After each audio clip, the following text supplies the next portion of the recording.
Good morning.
Good morning, everybody. Welcome back. Hey, Spitfire. That was my really kind voice. Hey, what's going on? Word up.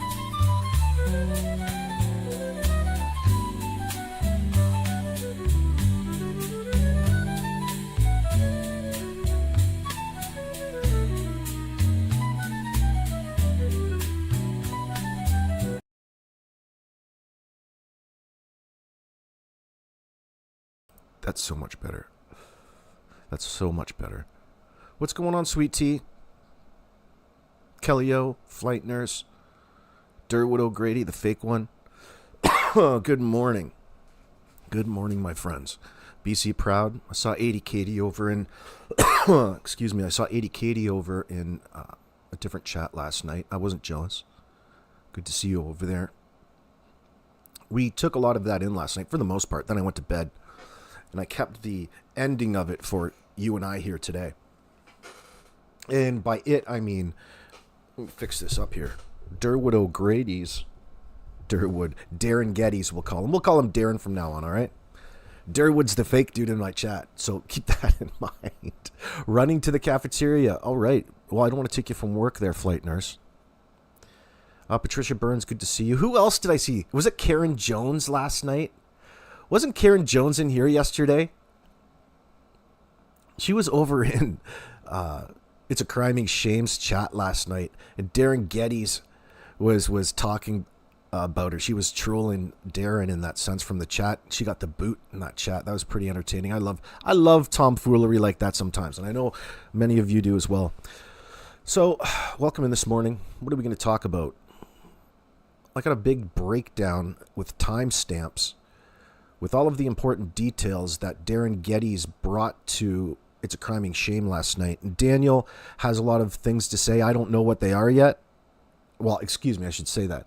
I haven't heard them yet, but I understand that it was told through the perspective of Darren Geddes, not directly from Daniel in that sense, but it's an update nonetheless. Now, friends, you can come up in my live chat and talk about whatever the hell it is that you want. You don't have to take anything here as 100% fact, but there's a lot of fresh information, updated information. So remember, I'm not trying to encourage you what to believe in that sense at this point in time, but there's a couple juicy details that, hey man, we can get carried away here. And just remember, we're conceptualizing. It's all for entertainment. We talk about rumors like Dolly does in that sense, only we do it in a little bit different of a way. Everybody does, don't they? Everybody speculates in their own special way. I love watching people in that sense. Like 1111 True Crime. A lot of people get so upset about her because they heard something that their mind can't accept in that sense. You don't realize how beneficial it can be because it tantalizes your own mind into taking it to areas where you discover often important details that make things, in your own opinion, a little bit differently. Not necessarily flawed, if you're looking at things the right way, but it's important to see things from other people's perspectives. We got carried away with that last night. Karen Jones got lambasted on It's a Crying Shame. She did Patty Burns. I can't remember if she was in here or not, for crying out loud. It doesn't matter. But I thought that was pretty entertaining. Poor Darwood, though. Or not Darwood. Not you, son of a bitch. Poor Darren. I'll try not to get that screwed up. Good morning, Susan. So, unfortunately, Darren's brought some attention, unwanted attention, I think, in his real life, based upon what's going on around the community. You know how all of these weirdos and things come out of the woodwork? Well, Darren's experiencing that. He got evicted from his rental home because of death threats in that sense. People are calling him, giving him death threats, accusing him of all kinds of shit. Those type of people. And these are individuals that they're always the same in every case. They come out and they try to catch people up who may possibly have an involvement just to get involved, and it's a form and can turn into extortion. It can turn into blackmail. It's all about flow of information. You know this. You guys know this. But poor guy, I felt bad for him. So he's by a lake at a friend's house right now, chilling out using his laptop. So at least he's got people, that he can rely on in a time of trouble in that sense. Oh, what's going on, Jen R? Good morning, my darling. Karen Jones was here yesterday, Patricia Burns. I thought I recognized that. I'm like, didn't I just spend like an hour and a half talking to her? And it made me laugh because she was in here like talking it. How should I say it? I just take it as, you're reading thoughts, right? You're reading words, and so you're really reading out of your own mind. I didn't think too much of it.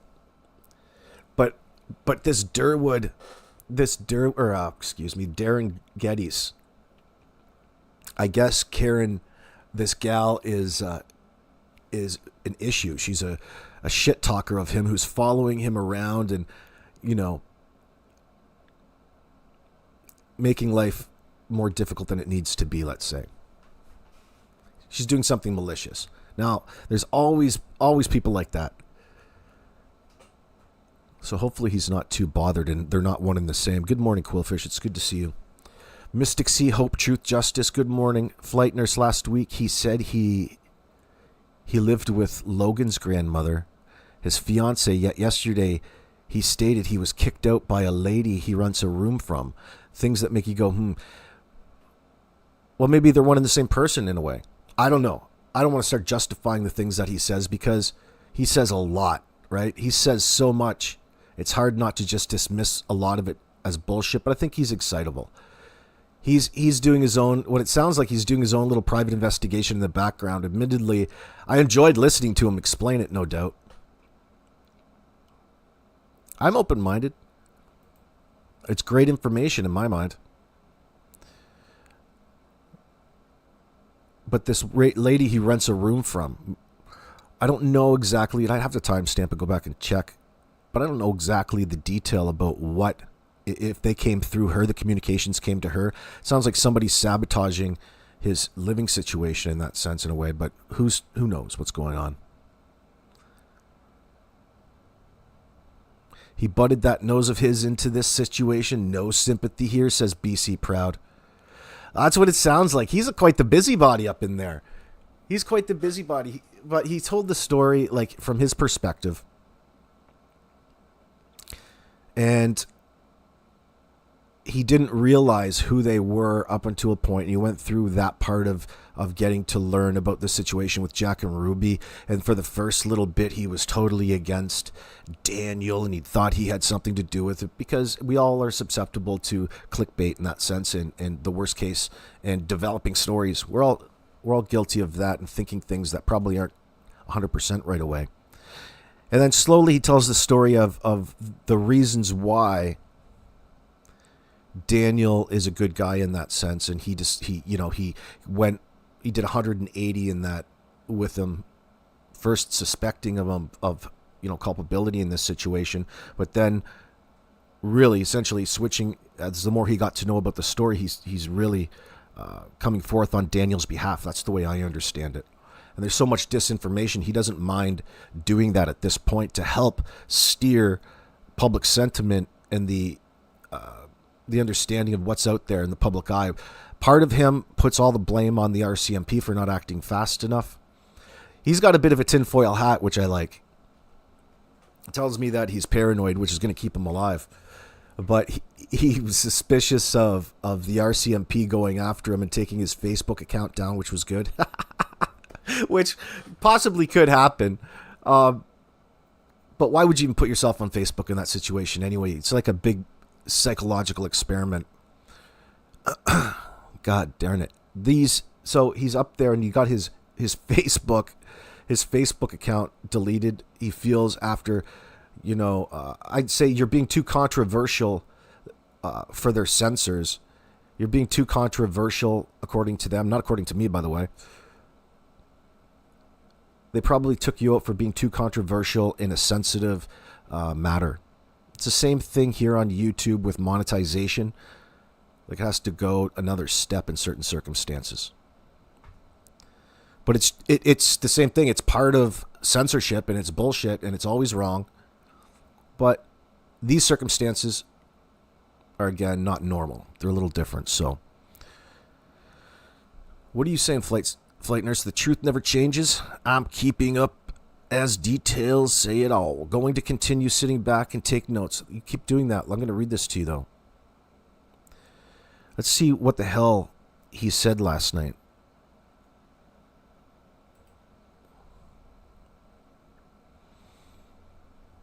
So I got my timestamps already here, but we won't get too reedy. We need to slow down and discuss it. Let's see. What did I ask? So I downloaded the transcript. I've got all of this off the transcript. I couldn't leave. So after this particular show, you can look down if you're watching in the future, and pinned to the top of this in the comments section is the link to It's a Criming Shame. Canada missing Jack and Lilly. Janie heard kids that morning. Where are they? That's the title of her particular video. Please go and digest it all yourselves.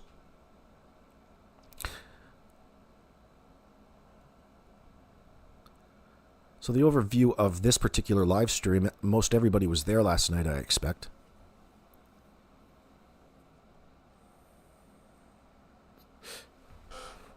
Oh, and she updated us yesterday. You remember this? Hold on, we'll give you a brief update before I get too deep into this.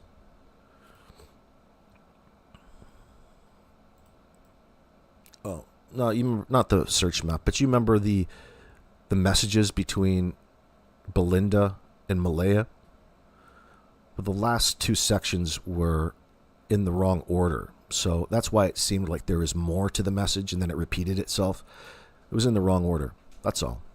So that caused a bit of confusion, but not a whole lot. It just left the viewer feeling that there is perhaps a portion of those communications that were left out. Let's see. So, moving on. Their live stream last night was an emotional and passionate discussion aimed at raising awareness about these missing children, Jack and Lilly. It involves family members and community supporters who are frustrated with the lack of progress in the investigation, or progress, and have perceived lack of transparency from the RCMP, the Mounties.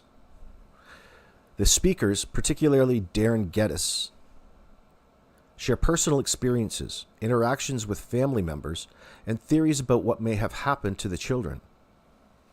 The discussion is raw with a strong language and candid opinions reflecting the emotional toll of the situation on the family and community. So we're focused on the key statements of Derin Geddes. As I pick all kinds of shit from my eyes in front of the camera. I should have got ready this morning. Where's makeup? Excuse me.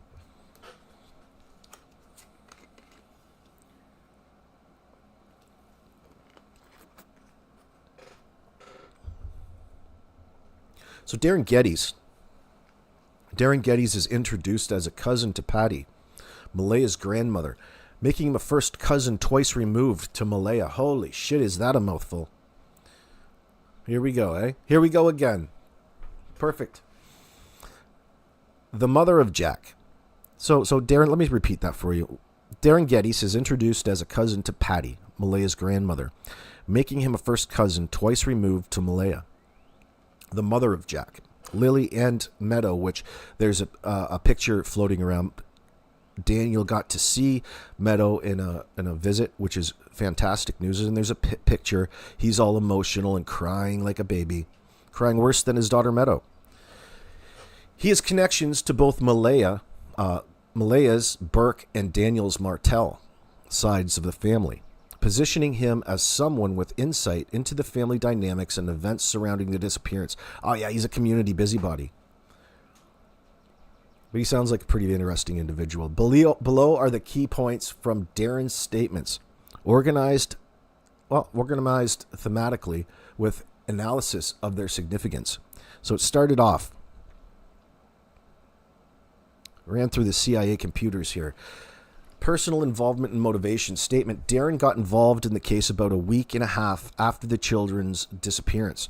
because he initially didn't realize they were Patty's great-grandchildren. He heard rumors in Stellarton, Nova Scotia, about a man named Daniel who supposedly KI double hockey sticked his children, which prompted him to investigate a little further. And that was at timestamp 2453. Let's get a listen. 2453.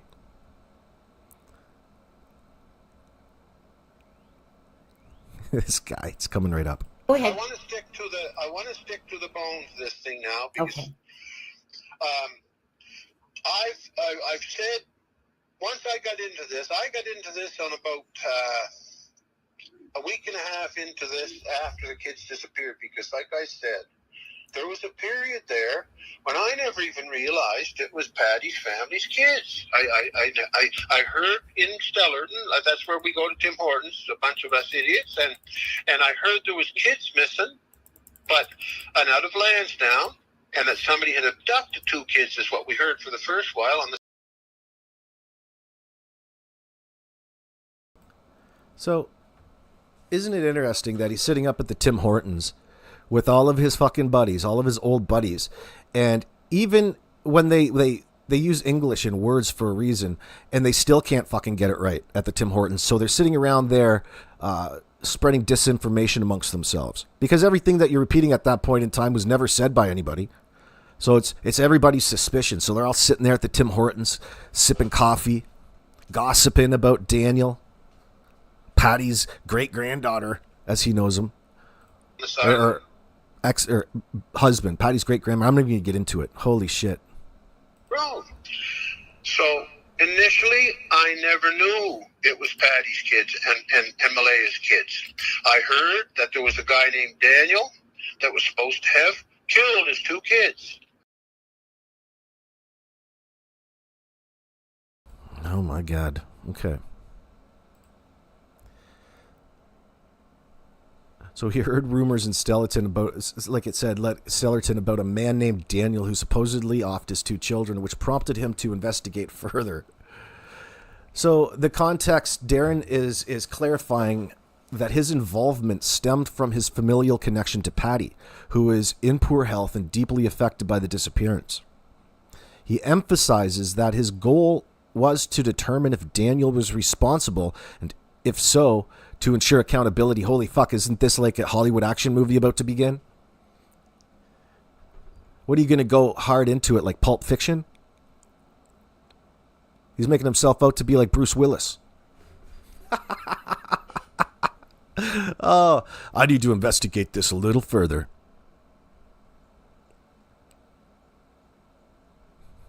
Well, considering what you and your boys know at Tim Hortons, I would expect all you had to do is just turn on the TV. Oh, shit. But of course, I'm being hard on him. We're all, at that point, everybody's speculating the same things. But we're not so open about it. Yes, we are. Darren's entry into the case was initially driven by rumors and a desire to protect his family, particularly Patty. His motivation appears genuine as he describes his emotional investment in finding answers for Jack and Lilly. However, his initial suspicion of Daniel indicates he approached the situation with skepticism, as you should, which later evolved as he gathered more information.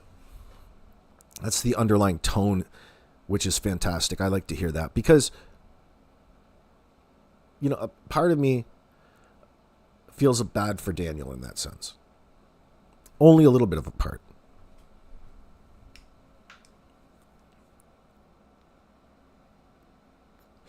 So we'll skip ahead here. Here's the statement. Well, timestamp 2655.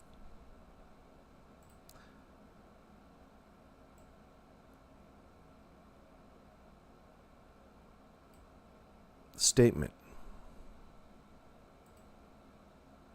Darren met Daniel by chance about a week and a half after the disappearance, when a black SUV dropped Daniel off at Darren's property.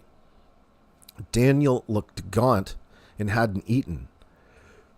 It was probably the RCMP. And Darren's son, Jordan, vouched for Daniel's character, stating he couldn't have harmed the children. So this Darren clarifies that he never worked with Daniel himself, but knew him through his son Jordan, who worked with Daniel at a mill. He initially suspected Daniel, but after spending time with him, concluded that Daniel was no killer. And that was at timestamp 3346 with the confirmation. That's an 8-minute clip. I don't want to play the whole thing.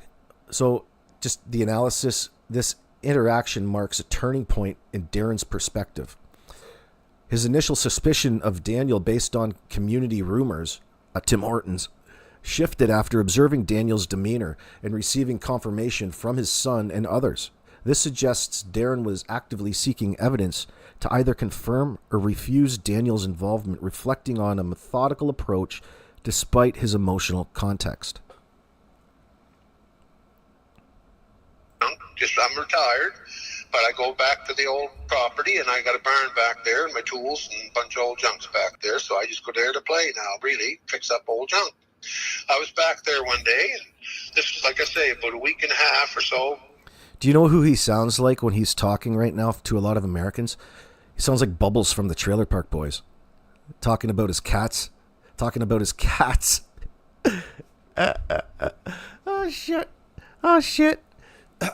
You sound like Bubbles, but that's funny. But maybe I'm the only person in the room here that understands that. After the kids had been gone, and this black SUV pulled out front, I never thought anything of it. And so I walked out front just to see who it was. So it was a lady driving who doesn't need to be named, and it was another guy with Daniel, and it was Daniel. Daniel got out of the rig. You know, parts in the Trailer Park Boys, where they're where Bubbles is describing the scene to you and talking about other people. Exact same thing. They're right on in that show. It was filmed in Nova Scotia, by the way. And this other guy I know, this other guy used to work with my youngest son too, by coincidence, at another location. So when they were down the road, Shep is saying in my chat that he looks like an older Bubbles too. I guess you know what? You're probably right. That's fantastic. What are the odds of running into like an in real life Trailer Park Boys in this situation? Holy shit, is that fantastic? Especially when there's no death involved. You know what I mean? Now you can actually you can be a little bit more lighthearted about the situation because there's no death involved, presumably. They were the other guy and the girl brought Daniel in town because he hadn't eaten in a few days, and he looked pretty gaunt. So they brought him in town to buy him a slice of pizza and get him straightened up. Oh, by the way, I'm going to slip one more thing in there. Yes, people, I talked to the Mounties. I talked to the major crime unit about 2.5 weeks into this. I talked to the Westville police. I made statements to them because I had to get stuff documented at certain times when you couldn't get a hold of the major crime unit. I documented statements with the Westville police, the Stellarton police, major crime, and regular Mounties through this. So let's blow that away, that I wasn't talking to the cops, because I was talking to them all to documents, because there was certain times in this where things were getting rough. And I wanted certain people to know that I was putting this information up, because that Jordan from the major crime unit, McKenna is in my chat saying he is the local busybody in your opinion. I made him out to look a certain way like that. He can look that way, but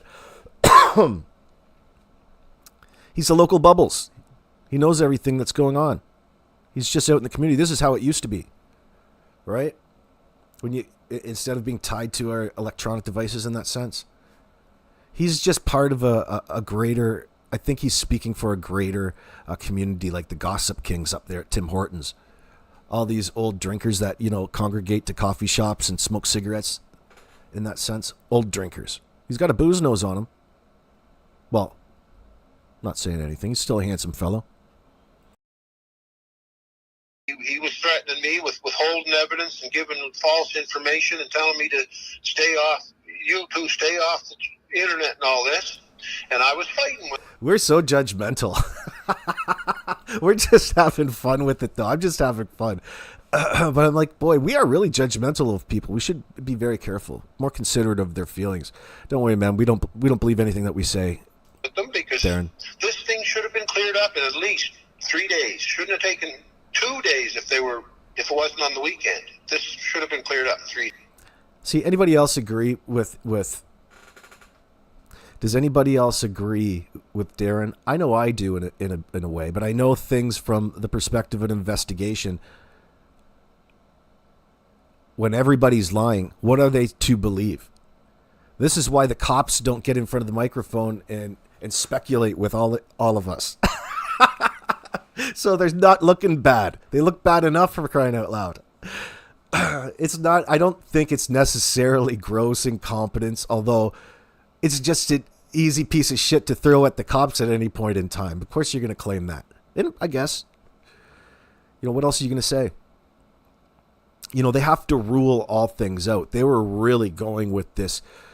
Like, you have to give them the benefit of the doubt. When they call 911 and report, you're not going to have the 911 dispatcher, actively being skeptical in a setting. You have to take the report and work with it. Sort it out after the fact. Deal with it as it comes, and there's no evidence of anything. No evidence of nothing. Except in the things that Daniel said, the behaviors after the fact, because we're all sitting here looking at each other. We don't know what to do. You want to think of the worst because of how it was presented to you to begin with. If it was presented completely different, and it wasn't, and that's really, I think, what Darren's insisting that has gone wrong and everything. Because what's really happened? We don't know. Nothing. Technically, nothing's happened. So why is it that this Malaya wants us all to think that her kids are missing? Better yet, why does she want the cops to think that? I still can't figure that out, but we're getting there day by day. It's still an open answer. And when you can't make sense of it, part of you has to think and have to rule out from the investigative standpoint. You have to rule these things out, and that's going to take time. Even more time when you hide behind a lawyer and clam up as the mother. And yeah, that looks suspicious as hell. But it takes some time to prove that. Oh, shit. We all know this. We know this. 3 days. So, anyway. Yeah. When Daniel and this other guy dropped into the yard, I went out front and seen Daniel get out of the car, and we shook hands, and it had been a couple of years at least since I saw him. My son Jordan, his buddy, come out of the house and said, "Oh, Jesus, Daniel." Now, Jordan, my son, they already knew more about it than I did. Jordan grabbed him, and all of a sudden I caught on. Jordan grabbed Daniel and gave him a hug and said, "Listen, Daniel, I know you couldn't have done this." He said, "They're saying you killed your kids, and I know you never did it. I know you, Daniel, and it's not in you." All of a sudden I'm standing there, and that was like a slap in the face. I thought, holy shit, this is the Daniel. So then that's when I started piecing things together. So, if you close your eyes and take a brief snapshot of your memory and zoom back in time with the lack of information in the moment, for a brief moment in time, it seems that Malaya was trying to put all of this on Daniel, where that she wants all, people out in the public to think that Daniel had something to do with these children missing, and she's too traumatized and had to bail out. Like, she's not doing Daniel any justice in that sense. Look what she's doing to the guy. That's brutal. That is brutal, man.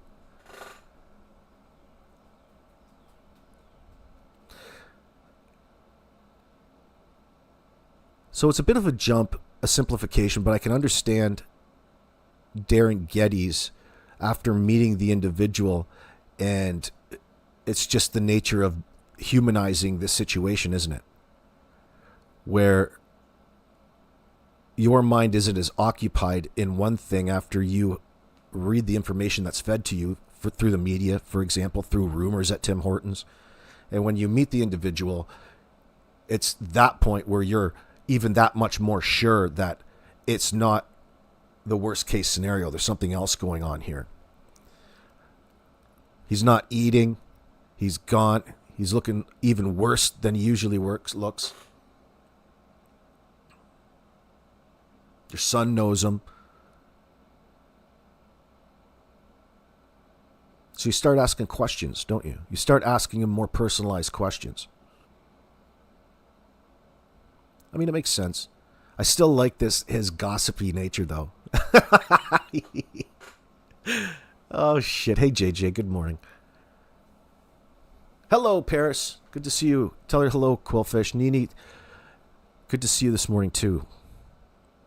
Yeah, I can understand it. He's just describing what it was like to humanize this particular situation where he's walking into it thinking the worst. Like, every single one of us can relate to that. Still thinking the worst. In a different way, though. Yeah, Zambroda, this Darren Geddes or whoever the F his name is a scammer. Well, cool. You're never going to impress everybody. Yeah, you wouldn't happen to be the person that's sending him death threats, are you? Yeah. So the other thing is, listen, this has been I got into this totally for my cousin Patty. She's not in good health. Her heart's bad. This was killing her. It is killing her. And she called me and told me she said, now you realize that's Malaya's kids, right? My great grandkids. And she said, you know Daniel Martel, and you know the Mackenzie boys over there, the whole family. And I said, yeah. And she said, well, it looks to us like Daniel killed the kids. And then she claimed, now I'm going to be truthful, Daniel, I'm not holding back. Daniel might be pissed off at me saying this, but he might as well know it. I want everybody to know He says he's a truthologist, so he can't. If he's a truthologist, then he can't get upset at you for being a truthologist. So go ahead. Well, Patty told me she had suspicions that Daniel was abusing the kids, that him and Jack were having problems because they sort of had a personality clash, Patty figured, and that Jack would kept rebelling. Holy shit. He's not holding back on the gossip, is he? Oh, there's no filter on this guy. Should I share this, that? No, he can't wait to share. It sounds like he's just excitable. He loves to be the center of attention in there at Tim Hortons, I bet. That would be a fun meeting, going in there and sitting around drinking coffee, listening to them talk about this. Oh, you know what I think? Small town, yeah, it's beautiful. It's fantastic, Jenna. Small town, everyone knows everyone's business, right? Even more so now. That community just expanded tenfold. Oh, hello. And they're all excited to talk about your business. Oh, God. Oh, my God. That gets old fast, I'm sure. So let me get back. Let me pull this analysis back up. Oh, my God. Oh, so that was just a little bit of Darren clarifying that he never worked with Daniel himself, but like we said, through his son Jordan. So this interaction marks a turning point in Darren's perspective, he's claiming. His initial suspicion of Daniel based on community rumors shifted after observing Daniel's demeanor and receiving confirmation. Well, he's not too difficult to fool, is he? But we'll continue reading. From his son and others, this suggests Darren was actively seeking evidence to either confirm or refute Daniel's involvement, reflecting a methodical approach despite his emotional context.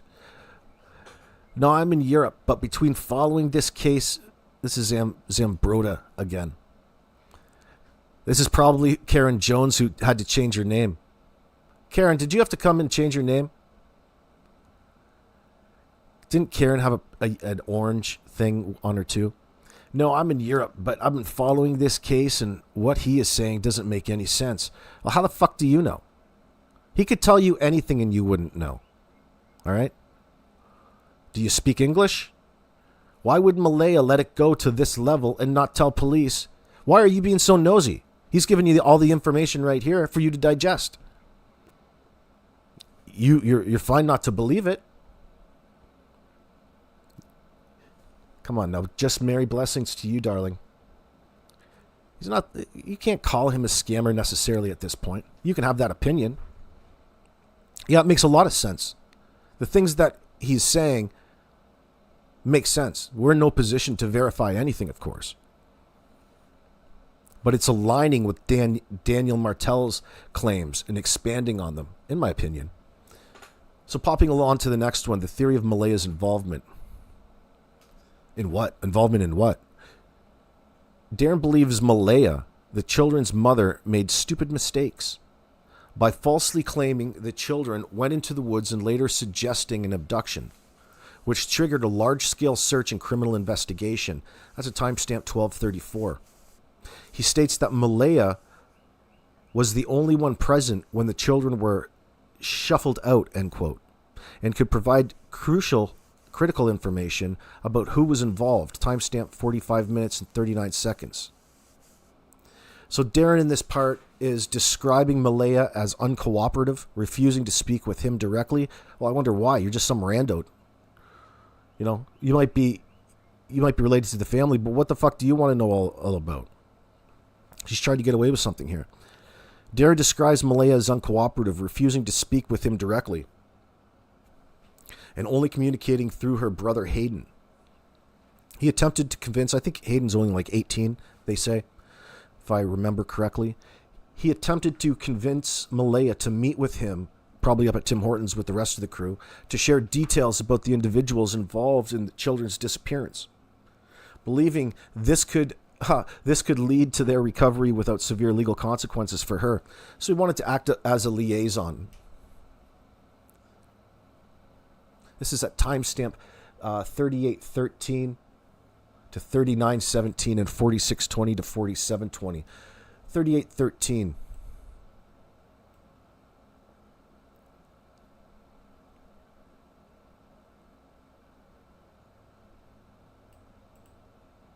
This is tough. So the only way I could get information that I figured out of Malaya was to talk to Hayden and convince Hayden that I wanted to help Malaya. And that was the truth. That I didn't want to get a hold of Malaya to get her in more trouble. I didn't want to get a hold of Malaya for any other purpose than to help her. Maybe we get those kids back in a way that she wouldn't be prosecuted too much for lying about the woods and lying about the abduction theory, which is really the only laws she really broke. That caused a lot of trouble when she did that. So she was at fault for some stuff, but really shipping the kids out of there legally, if she'd have just, they were her kids and his kids, but if she would have just shipped the kids out of there in a proper way, or even if Janie hadn't have been there, she'd have got the kids out of there, and there's nothing illegal about that. So she wouldn't have been in the trouble she's in now. Yeah, so Darren, that's what I was... One second. Again, thank you everyone for coming to this live. If you haven't hit that like and share, please do it for Jack and Lily's sake, okay? Never for the channel. Always do it for the murdered and the missing, okay? It's not my children that are missing and stuff like that. It's for the families that are going through this horrific experience. And right. So Darren's theory centers on Malaya's role creating a false narrative that complicated the investigation. He claims that she was the only one present during the critical moment, suggests he has specific information, likely from Janie, Daniel's mother, about the events in the driveway. His frustration with Malaya's silence and her family's lack of cooperation underscores a divide between the Burke and Martel families, with Darren aligning more with the latter as they provided him with information. Well, you know what? Let's go to 4620.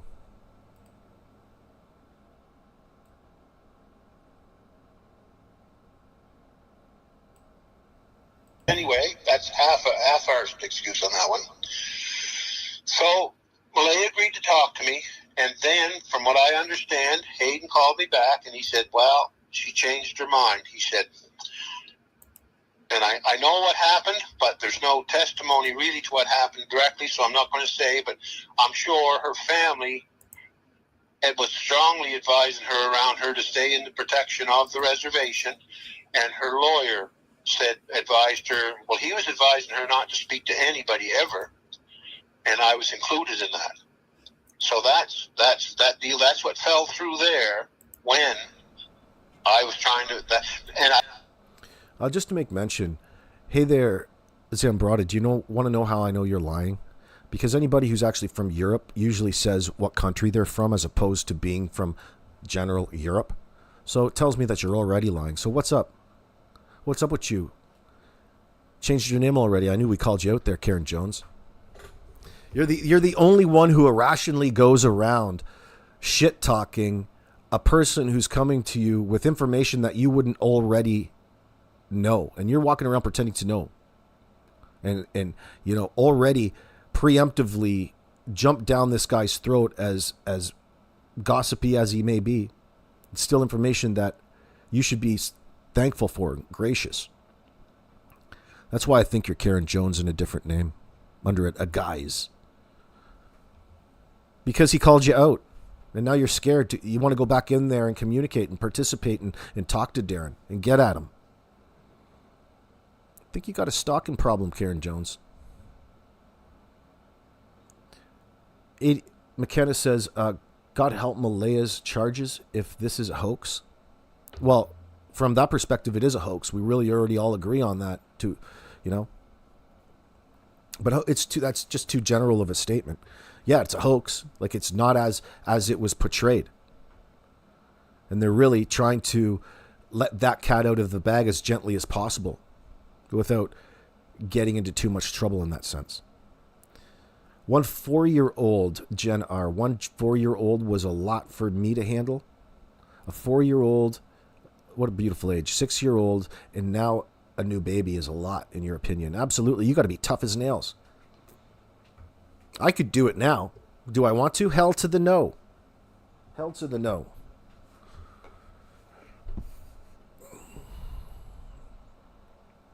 What is that you're saying, Flight Nurse? Canada doesn't have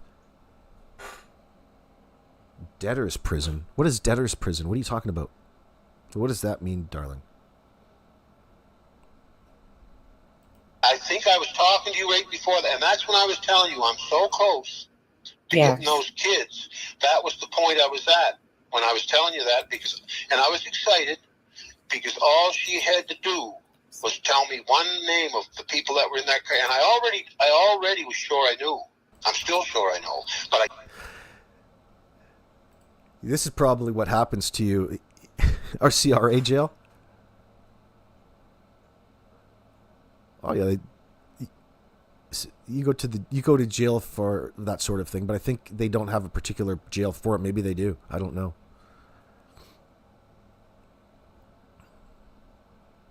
I think it would probably fall under federal. Depends whose taxes you're fucking over, I guess. If it's a CRA, it'll be a federal thing. So they would probably have a nice little section in a federal prison somewhere where you can sip pina coladas, play golf. Oh. No, they don't have workhouses anymore, Vivian. But this guy cracks me up. You just imagine him, the way he describes it. Like, he is so descriptive. He has to tell you, like, how many breaths the guy took in between words when he was with these people. Oh, my God. Can you guys get to the crux of the matter here? The part of me likes that. He's got a good storytelling instinct. Not that he's necessarily lying. That's not what I'm saying. I'm just saying he loves to tell stories, right? You know, people like that, they just love to tell you all things. It's an age thing. You think so? Maybe you're right, Sweet Tea. It sounds like you're his buddy, you're his longtime buddy who's just telling you a story at the coffee shop. He can't wait to tell you. He's like that just in a microphone. It's fantastic. He's good for content, no doubt. Nini, the USA doesn't have a debtor's prison either. What the 1800s here are we talking about? Yeah, I don't know why she brought that up. I don't know why she brought that up. I don't know. Throw me off, probably. Hello, Jenna. Or Jamie. Excuse me. I'm still looking up this poor screen. Jamie Williams, good morning, darling. I'm still looking at this screen from 10 feet away. I can't prove it, so I won't say it. So that fell apart on me. So that was towards, when was that? That was towards Thursday, I think, of last week. Okay. Yeah. Okay, so I was disappointed. I thought, oh, I'm screwed. I'm at a dead end. But then I got thinking, I couldn't sleep. I'm laying there not sleeping and looking at. Okay, we'll stop that timestamp. So,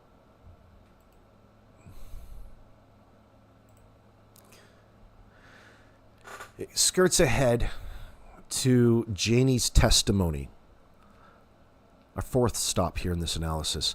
Darren's primary source is Janie, Daniel's mother, who provided a detailed account of the events in the driveway on the day of the children's disappearance. Remember, we were so interested about that way back in the beginning?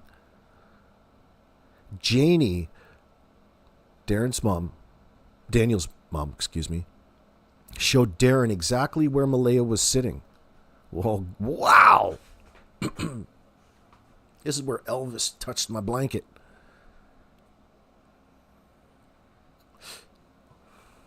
So it says Janie showed Darren exactly where Malaya was sitting, where the boot print was, and how the events unfolded, confirming that the children did not go into the woods. How does that confirm anything? We'll see. That's timestamp 4913. Darren also notes that Janie shared this information with the RCMP's Major Crime Unit at timestamp 4941. Context, Janie's account is pivotal because she was present at the time of the incident. Darren emphasizes her credibility, describing her as 1,000% truthful and believable. Ironclad, brother. 852. He also recounts a conversation where he confronted Daniel. So it comes across as anything that he believes is just rock solid in that sense. Why do you even have to go there to reinforce how solid they are? Just tell people the goddamn story, man. He also recounts a conversation where he confronted Daniel about lying to the press. This is my favorite part. About searching the woods, which everybody was calling out. To which Daniel admitted he was covering for Malaya's lie. Isn't that fantastic? Timestamp 4506. That is big news. So we've got two problems here. We got both of these people lying. Man.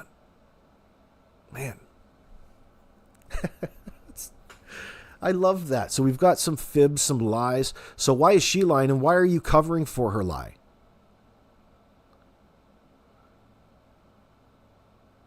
Or is it even a lie? Or is that just Bubbles here telling us a story? Let's see. That's timestamp.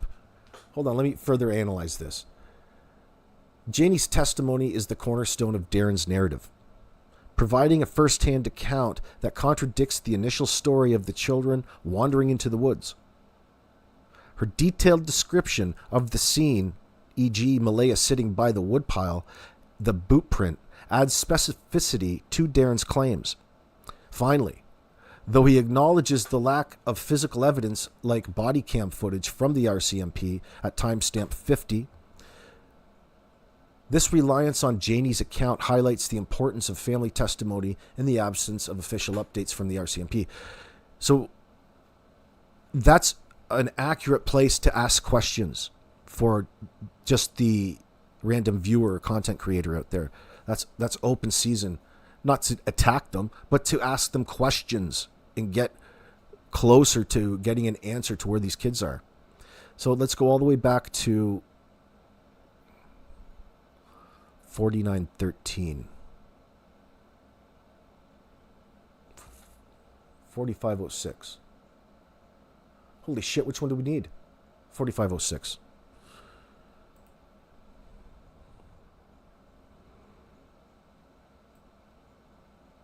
Is it 4506? I don't know. We'll just press here. Go So whether it was right or wrong, I did believe that. So that's all right. there's the point I'm at there. So anyway, Malaya had agreed to talk to me. The reason I needed Malaya, she was the only one there, she was the only one that I knew who was there for sure when the kids got shuffled off. So she was the only one who could tell me who was either driving that car or who was all in that car. That's what I needed to know. First, and I told Hayden that's what I needed to know. And if she told me that, I'd go get the kids back, and we'd do a deal where I'd probably give some false testimony, and it probably would have turned into an abduction then, and then the abductors probably would have given me the kids back, and we could have got them back and maybe helped her some. But anyway, that's half our excuse on that one. So Malaya agreed to talk to me, and then, from what I understand, Hayden called me back, and he said, well, she changed her mind. He said, and I know what happened, but there's no testimony really to what happened directly, so I'm not going to say, but I'm sure her family was strongly advising her around her.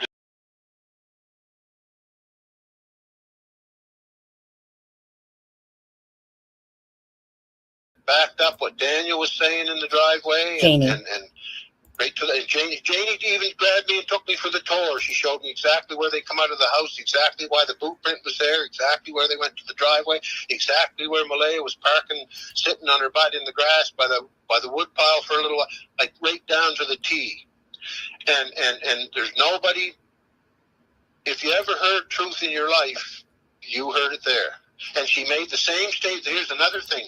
She did the same thing with the major crime unit. And this is what pisses me off. One of the things that pisses me off. She walked them right through that whole thing. Now, Daniel was telling her this story. Janie was telling them this story. And yet they still went on with this. They anyway, let's not say what they did for now, because I don't know exactly. But anyway, they never questioned this girl. They should have had. Why didn't they have like body cams on? Why weren't they in something like that? Do they have body cams here? This wasn't the major crime unit at this time, by the way. I'm sorry about that. This was regular Mounties that got called there, and a few more came after. Well, shouldn't they? Wouldn't you think they'd have been recording this? They should. If not, they should be recording these incidents when they happen at the start, recording what everybody's saying and.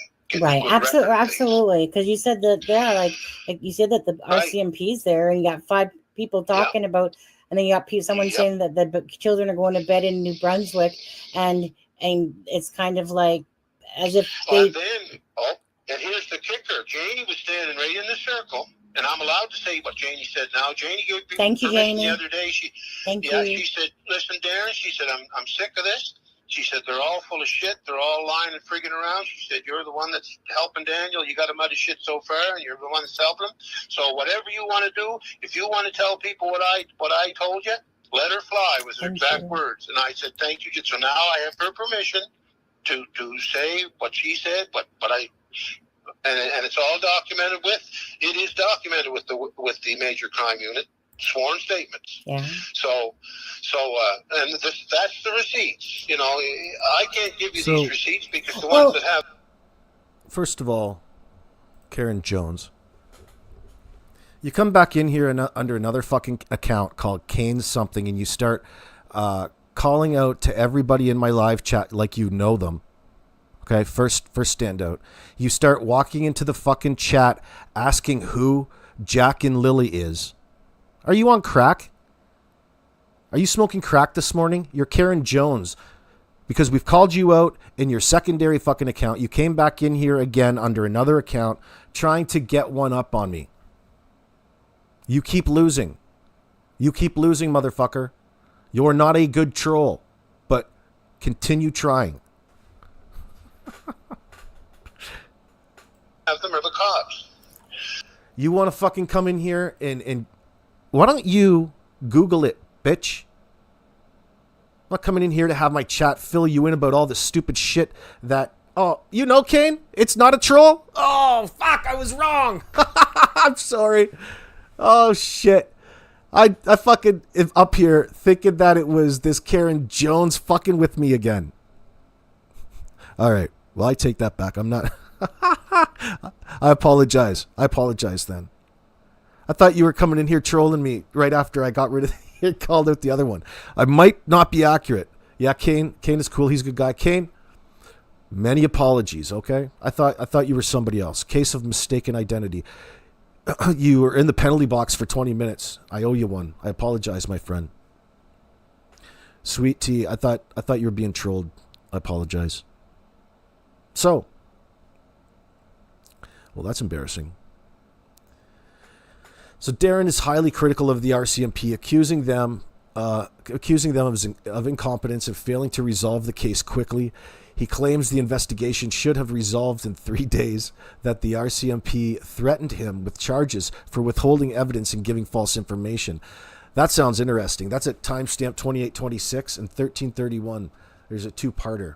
So you're saying, Darren, that the RCMP threatened you with charges for withholding evidence? I wonder why. How is this guy so chatty with everybody, knowing the ins and outs of everything, when the cops are sitting there, they don't have any answers, nothing like he does? I wonder why that is.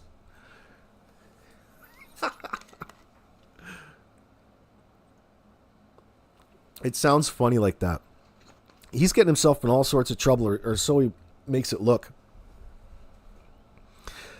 Yeah, can you understand why they would be a little standoffish? But that's nothing. Of course, the cops are going to say that at the end of whatever you say to them.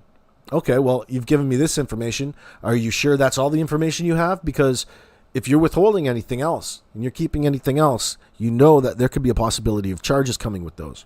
So right now is the time to spill it, pal. That's what the cops are saying to him, I think.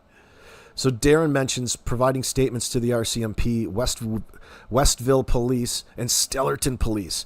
Oh, they're up in a tizzy up at the Tim Hortons. Oh, shit. And Stellarton Police to document his findings, indicating he cooperated with the authorities despite his distrust. Double agent.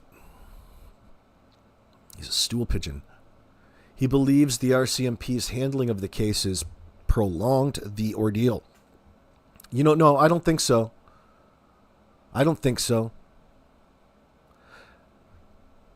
It's prolonged the ordeal only in that they had to respond to exactly what was reported to them. They can't just say, "Oh, we think this one's bullshit," and just not worry about it. They have to follow through, especially now that they're this far into the investigation. Yeah, I guess technically you could have known really where to go within the first 3 days, but come on, they have to build their case in that sense to rule out every possibility. Because remember, both of your new friends lied and they covered for one another. Isn't that the real meat of all of this? So if we know that they covered and lied for one another, if they lied and then covered for one another in that sense, that makes Daniel an accessory to this, whether he likes it or not. And if he lied once, probability is that he's lying about other things in this. So he's not to be trusted. But we'll still listen to everything he says. So, I feel bad there, Kane. I apologize. Referencing a past case, so he says, context, Darren mentions providing statements to the RCMP, the Westville and Stellarton Police to document his findings, indicating he cooperated with authorities despite his distrust. He believes the RCMP's handling of the case has prolonged the ordeal, referencing a past case, Porter Peak, to question their effectiveness. Oh, come on. Now you're wanting to get political on them at this point in time? What the fuck do you think you are there? Like, who do you think you are? Brainwashed. Darren's frustration with the RCMP reflects a broader sentiment amongst the family and community, as echoed by other speakers like Kent and Sonny. His claim that the case could have been resolved quickly suggests he believes the RCMP overlooked or mishandled critical evidence. Evidence leading towards what? It's a lie. What do you think the cops have to do when they recognize that they're being lied to? They have to come out and put it on the front page of the news for you to understand that? I don't think so. Like, as much as I appreciate what this Darren Geddes is doing for the sake of bringing us an update and things, what the fuck, dude? Like, you're running around like you have like a chicken without its head, doing all kinds of fucking crazy things, running around having really an open-aired investigation, which is fantastic for entertaining. It's entertaining. But come on, you're answering your own questions. You don't know what it is that you're doing, then don't fucking do it. Look where it's got you.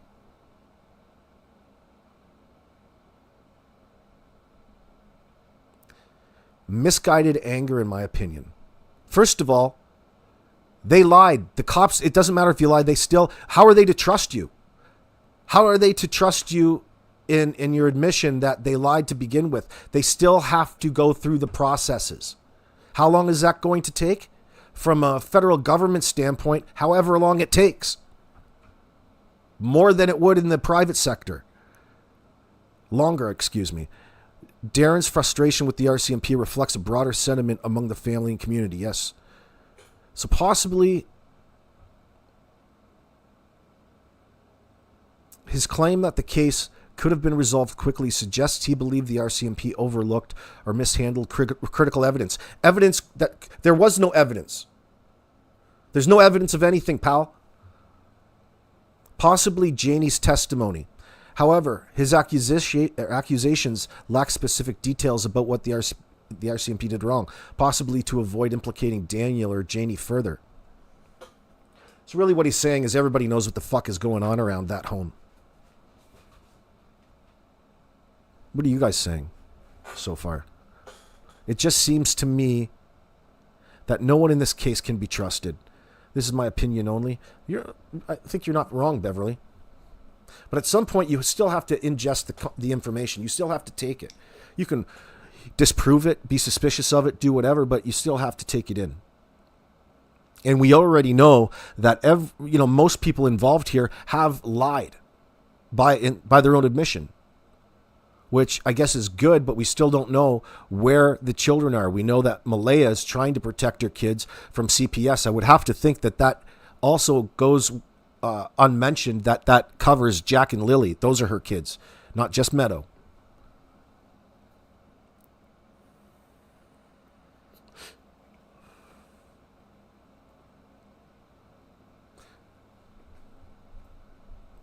But at some point, you have to adjust the way that things have progressed, because there's a $150,000 reward out there for information. What that really means is information directly implicating Danielle or Malaya in any crime. And at this point, the RCMP can look at this situation however they want after discussions with the Crown prosecution. They might not ever need to talk to you to sort things out. You've already given the cops all of the information. Example, you've already lied to the cops every step of the way. Cops don't like to be lied to. They're not going to come back to you and say, oh, thank God you guys just worked itself out. You're trying to weasel out of something terribly wrong here. They're not going to negotiate with you. They're going to demand proof of life. They're going to demand where those kids are. And then they're going to deal with whatever the fuck you lied about.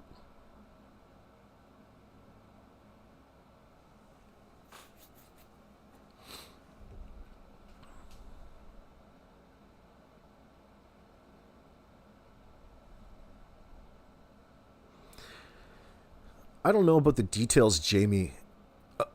If there were cadaver dogs or things like that brought out, I would expect there would be. Both tracking and cadaver dogs.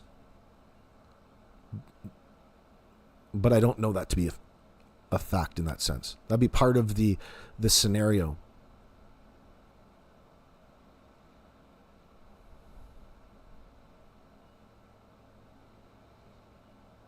You're worried that this is going to turn into a long, crazy mess? Hey, Jude, it's already a mess. It's crazy. But it's different than what it's being made to look like. I think that's the underlying message internally. Still haven't quite figured Darren out yet. Maybe he's more innocent in this than anything.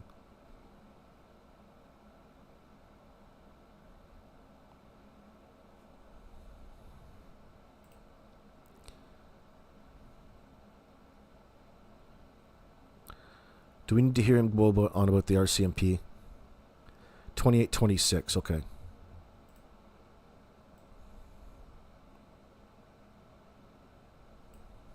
He was threatening me with withholding evidence and giving false information and telling me to stay off the internet and all this. And I was fighting with them because this thing should have been cleared up in at least 3 days. Shouldn't have taken 2 days if it wasn't on the weekend. This should have been cleared up in 3 days. So anyway, yeah. When Daniel and this other guy dropped into the yard, I went out front and seen Daniel get out of the car. We shook hands, and it had been a couple of.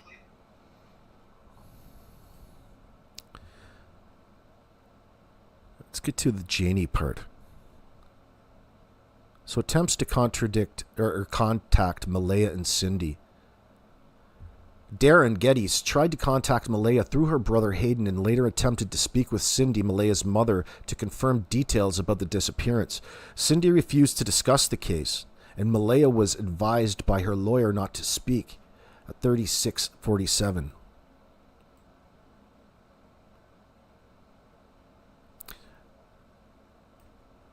Okay. Thank you, Sonny. Yeah, no, thank you.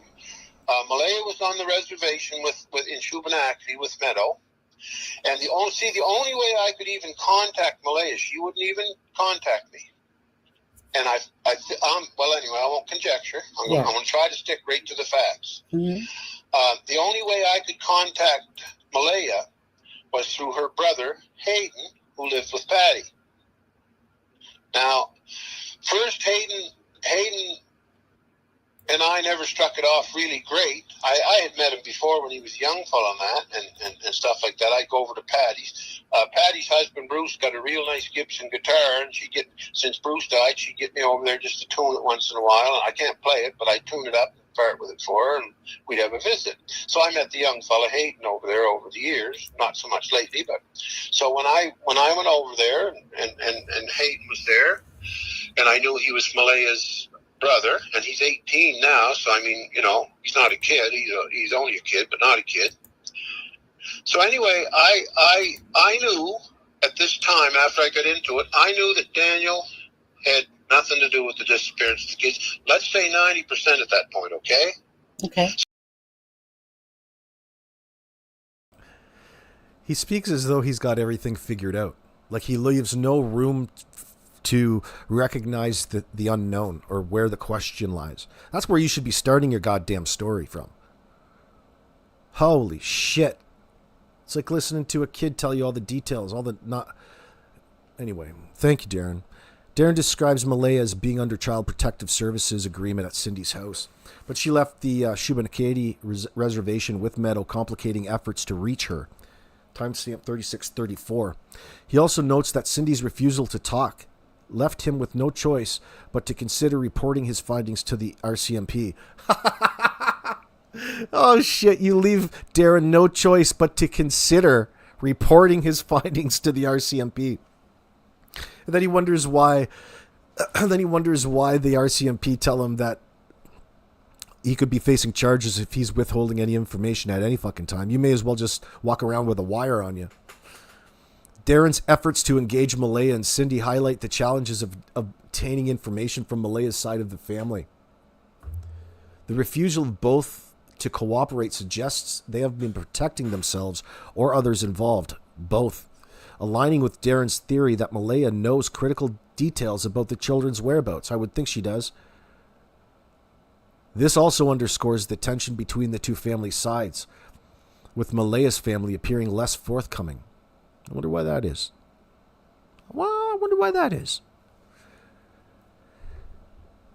So where's all this at?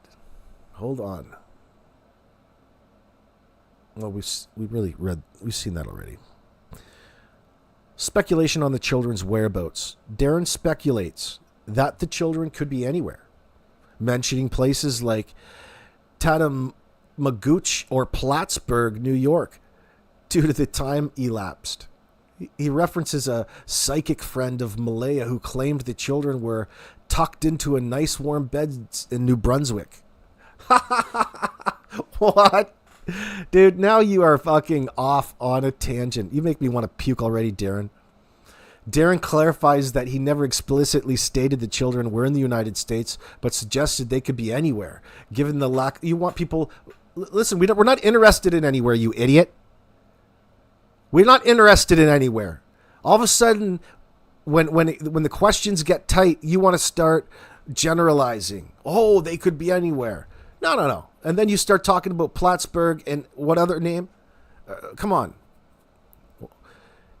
This guy is so funny.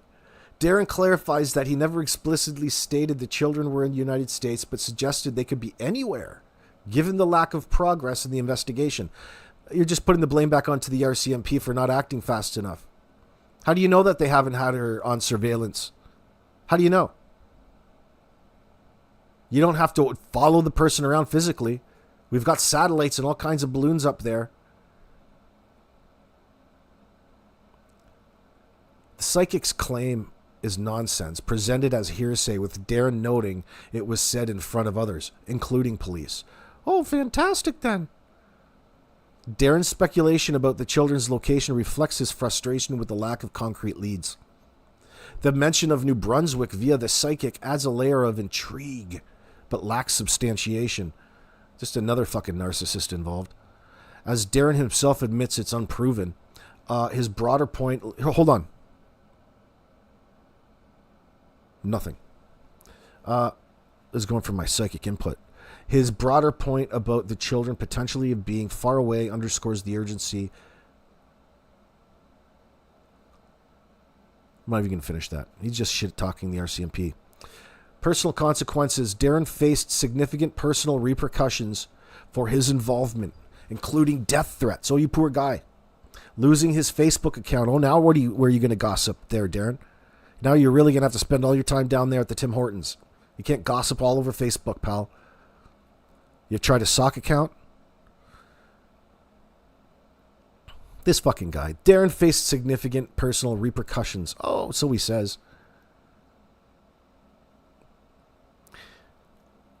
Losing his Facebook account, which he believes was due to the RCMP's influence after criticizing them.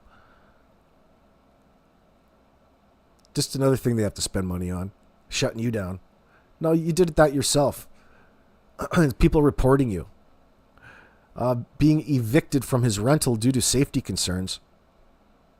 He is currently staying with a friend and describes himself as homeless. Oh, wait till the PayPal starts coming. You gonna drop your PayPal link there, Darren? He's just a homeless bum. Well, why would we trust you, dude? You're homeless. I can't trust a homeless dude. Darren mentions threats directed at his family, including accusations that his grandchildren... Here's a threat. I'm going to kick you right in the nuts if I find out that you're lying. Were Jack and Lilly prompting him to move to avoid further harassment. Let me read that again. Darren mentions threats directed at his family, including accusations that his grandchildren were Jack and Lilly, prompting him to move to avoid further harassment. But you were homeless, you said. You have to move... Where'd you move from and to? He expresses gratitude for his friend's support, indicating his resilience despite these challenges. I'll just bet you're homeless. You drop that Cash App anytime, Hey Jude says. That's soon coming. Oh, God, you just did such a fantastic investigation. What the fuck? Next time you go on these little excursions, why don't you put a camera in your hand there, old man? Why don't you film this? If you don't have a video of it, it didn't happen, son. You're coming to YouTube talking about all of your fucking adventures, but I'll tell you one thing, you're coming to the wrong place. Nobody's going to believe that shit. It might be true. It's the best we got right now. But considering everything else is a fucking lie, how do we know this guy's coming to us with the truth, the actual truth, the real truth, which is only a version, his perception, and he spends too much time on all of the stupid, simple things and doesn't get to the crux of the matter. That tells me you're either lying or you're not really grounded with reality, grounded in reality. So could be, maybe he's going senile. He's getting to be that age, but he's out there leading the charge. Don't get carried away. You know, public interest, in my opinion, is important in this circumstance. And there's a certain appreciation that I hold for Darren for doing this, but don't get carried away. And it seems like Darren, and it's hard not to get carried away when you're personally involved in things like this.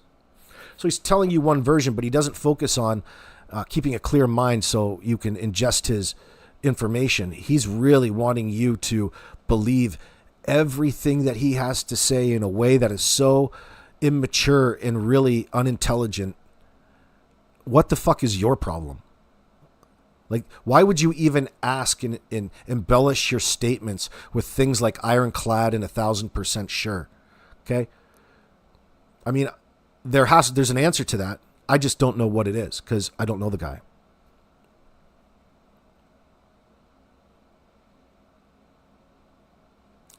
So there's really no information in that sense. There's a little chunk here, a little chunk there of things that you haven't heard before, but the real crux of it is some sort of admission from Daniel to have had covered for Malaya in the beginning. And we still have no children. There's still a $150,000 reward out there. And he wants people, which is easy, to blame the RCMP for not moving fast enough. What would that have changed? Did you want them to be there in 15 seconds? They were there right away. The cops were there right away. Why would you be so dead set on turning any sort of suspicion away from two people who are fucking you over right now? I don't give a shit how nice of a fucking guy Daniel is. Where's Jack and Lilly? You're telling me that she's lying? I can buy that. You can see that. She's bullshitting. There's something going on, but we can never figure it out, so we'll speculate. Does it actually matter where she was physically at any one moment in time? Is that a real key piece of information? I spent too much time over-explaining the little unimportant details in all of this and really repeating themselves. It doesn't make it any less or any more true. It's just really annoying. But what else do you expect? It's how these things go.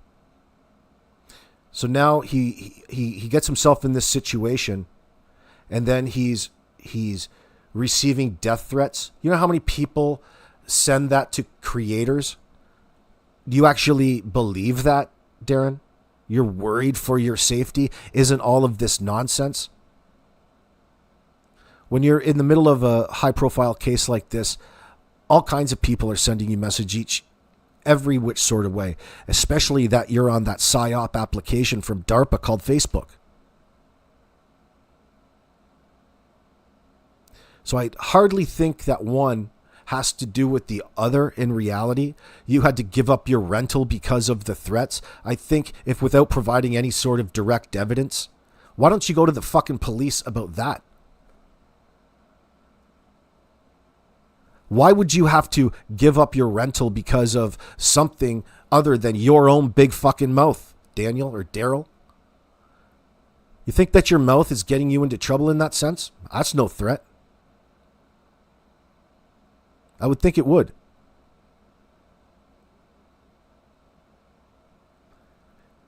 Nobody knows who the grandma is in all of this. You've introduced this grandmother,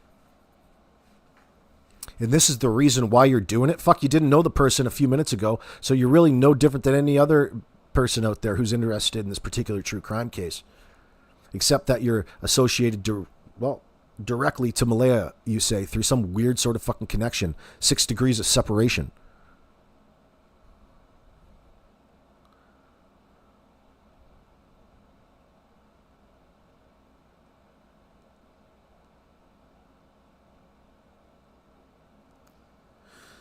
I can understand why the RCMP would be frustrated with this guy, but I doubt that they're going out of their way to, harass you in this situation to either continue to cover things up. It's more in the public interest.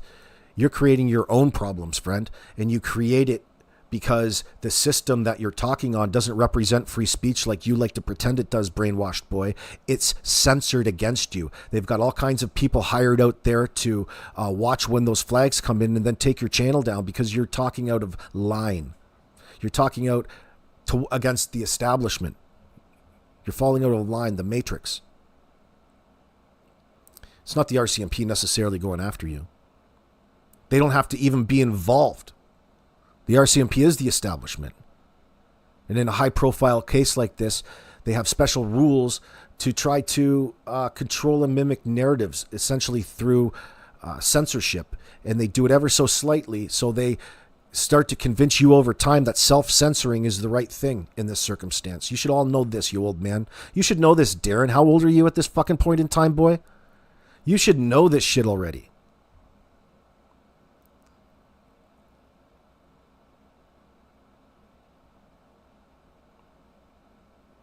So this guy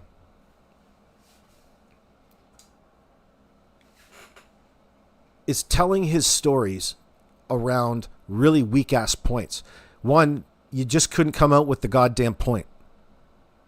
You just couldn't come out with the point and talk about the key piece of information. You have to get right into the details that are unimportant. Thank God you didn't have to pay for some fucking time, because the information that you covered, you could get done in 15 seconds.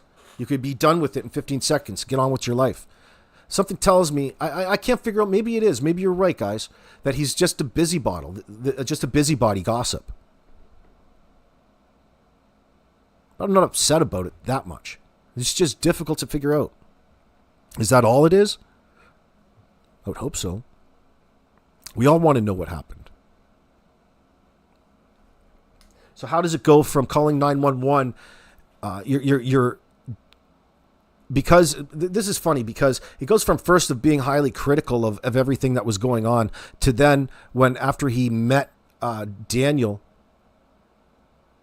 and he humanized the situation, he did a complete 180. Now you can't convince the guy that these people could do anything wrong. He's just the other extreme. It's unhealthy in that sense. Can you not just be normal? Can you not just be happy that you know this individual at this point in time? You've got to all of a sudden champion the fact that this guy's no fucking killer. Nobody's saying that to kill the kids. Now he's busy trying to mop up for Daniel. I mean, listen, locally it would probably mean a lot, especially if you're not used to the limelight in that sense. With somebody accusing you and all of a sudden a rumor in a small community, it's probably why Daniel was walking around gaunt, because the fucking guy just had his life whipped out from underneath him. That's generally a common point of a downward spiral. But he's being vindicated. And that's what feels good for Daniel. He's being vindicated up on the CBC, and you've got people out there that misinterpret that. It's got to feel good, because one minute you're walking down the street, everybody's fucking talking about you behind your back. And the next, and you know what they're saying. And that's not a nice feeling. And all of a sudden, thanks to the Truth Verification Squad from the dystopian Canadian government, sending their crew in to hook them up to all this electronic device, which can and is not allowed and permissible in a court of law, but still used as a tool. It made him feel better. The plebs.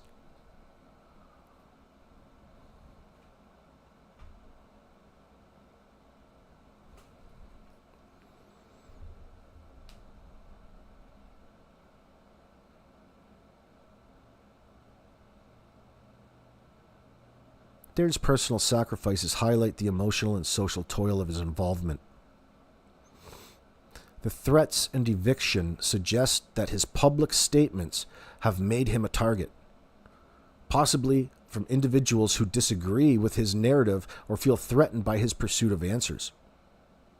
His claim about the RCMP influencing his Facebook account deletion is speculative, but reflects his deep distrust of the authorities.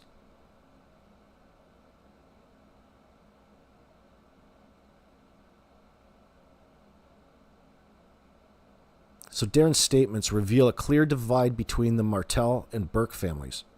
The Martels, Daniel, Janie, Logan, are more forthcoming, while Malaya's side, the Burke family, including Cindy, is largely silent, fueling suspicion about their role or knowledge. Hey, there's Kane. Yeah, you're safe, brother. I'm sorry about that, Kane.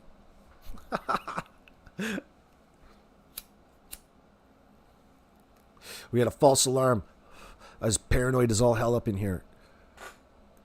I was being over speculative about my chat. Let's see.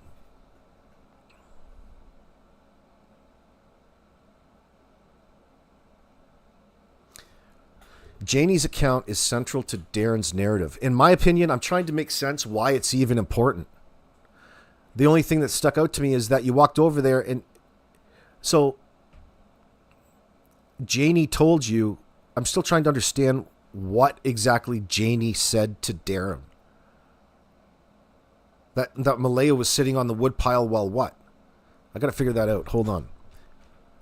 Janie's account is central to Darren's narrative, providing a detailed timeline and contradicting the initial story of the children wandering into the woods.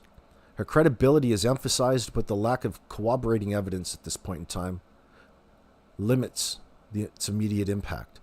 Darren's criticism, blah, blah, blah, of the RCMP, they're easy targets. Well, Darren, why don't you spend more time on the fact of why they wasted all of that time? Even if, let's say, it's not going to matter, for example, it's not going to matter if you called 911 and you called in a false report, you said somebody was missing.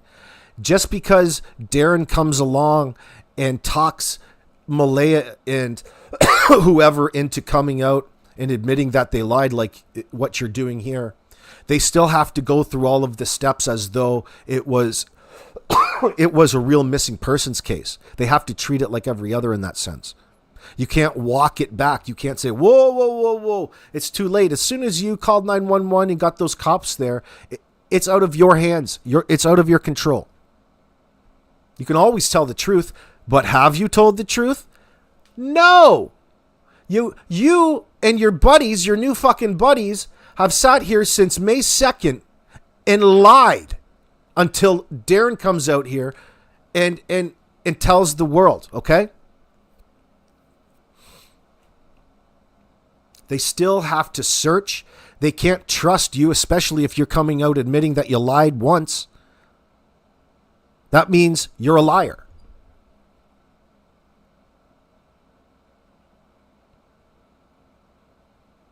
And it doesn't matter how many fucking zeros you put before your percentile, it's not going to make people believe you even more or be a representation of how sure you are about something in a percentage of a percentage. That's your own personal measurements internally. Holy shit. But you speak it to people as though it's more of a factor in convincing them that something is true, when in fact what you're doing is saying that you don't know. I can't confirm nor deny. I can only speculate like you people. That never comes out. You need to focus, make sure that people understand what it is that you're doing, Darren, because the fact that you believe in something wholeheartedly is tainting, it's biasing your opinions. The fact that you are family with these people and you want everything to be okay overshadows what's really going on here in the background. Or should I say what's going on here and being lied about. The fact that you told people that Malaya's lied, Daniel covered for her, needs to be the central focus of anything further with you. but you're too busy trying to convince people about the rationale behind something that was otherwise wrong of them to do. Which really is you conditioning the public in that sense. You're like on damage control already. Why? Where the fuck are those kids? Why can't they find them? Why can't they have proof of life? It's impossible to take any one of these individuals at their word at this point in time. And the police certainly can't. So you're criticizing back onto the RCMP for not going fast enough. No, it's going to be twice as long now to go through and do things based off of your false reports and your lies to go improve all of these very difficult things. That's what takes time. We know that it's not a legitimate situation, that it's a legitimate missing kids situation. Like your new friends want to paint it out to be. And it sounds like you're just a homeless fucking dude to begin with. You didn't get kicked out of a rental place. You probably got kicked out because you didn't pay your rent. That would be my guess. And she's just telling you that you're a safety, it's a safety concern. I'll just bet. I'll just bet there's more to that story. There's such a thing as rights. A person usually just can't kick you out like that unless there's a real reason. Why didn't you call your new cop buddies? Have them say, we'll protect you. That should be suffice for your landlord or the landlady. Maybe you're not putting out. I don't trust this guy. But it doesn't matter. It doesn't matter what don't let that affect what you guys think out there. I get myself all worked up sometimes.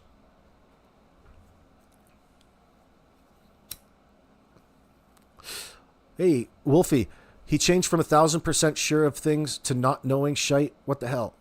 Well, it depends at what point of the conversation or how, could you imagine dealing with this guy if you're taking information from him? Like, especially from a police officer's standpoint?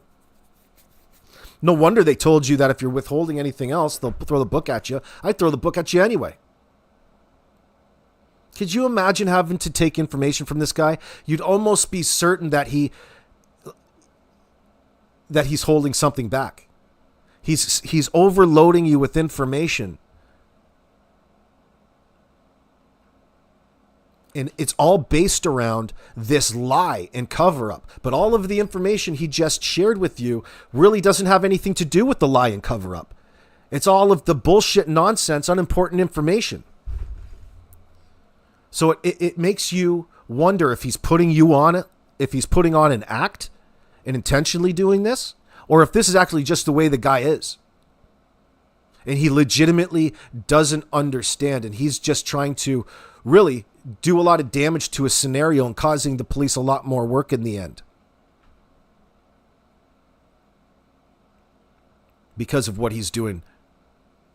Enforcing. Who knows? We don't know what the truth is behind the scenes, so we can't really measure the effect yet.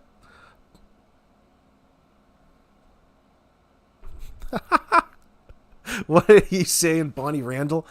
Go off, King. This guy's whole pattern is Daniel. I've got this. I can convince these little ladies it's a cramming shame about what's happened. Listen, Bonnie, don't get too worked up or too convinced about what any one person thinks up here. Creators, just because they say things, you have to be diplomatic to a degree, especially if you're getting a line of information. I love it. I love it nonetheless.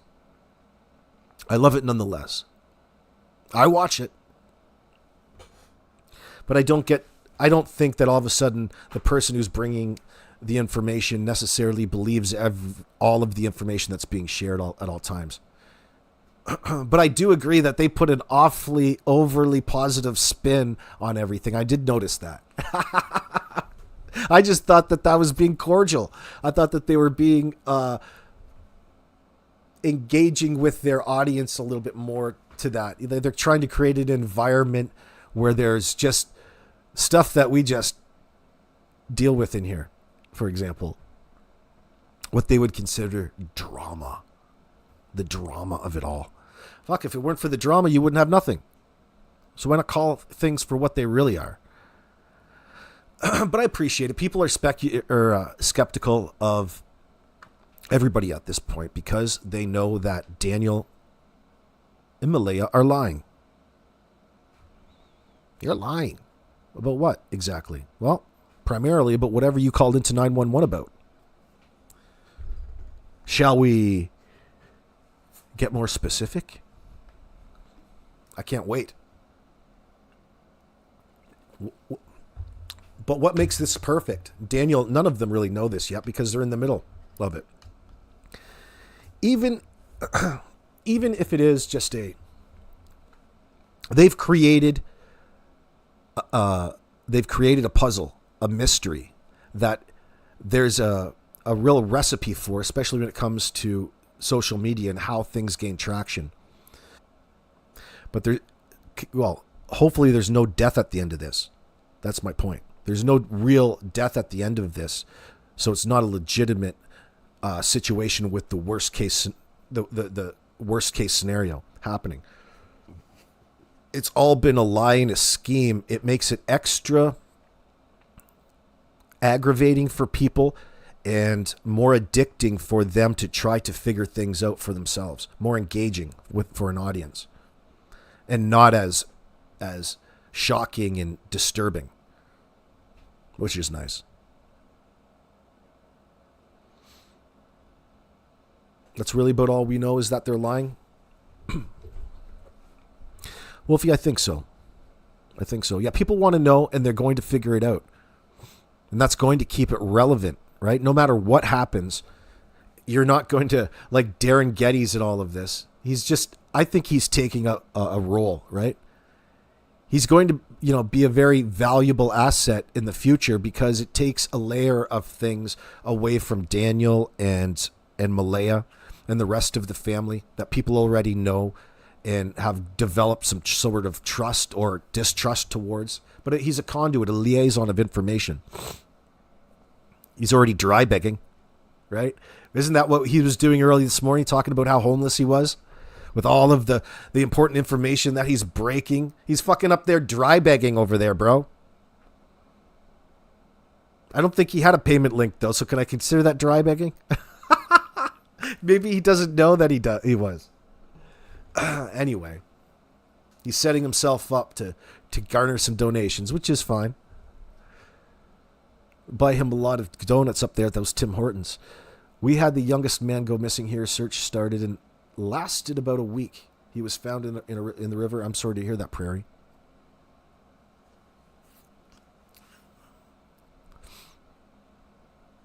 Yeah, during spring thaw,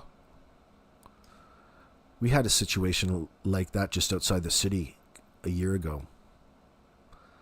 That 1 week, the water level was so high, these ditches were so fast. You remember those when you were kids?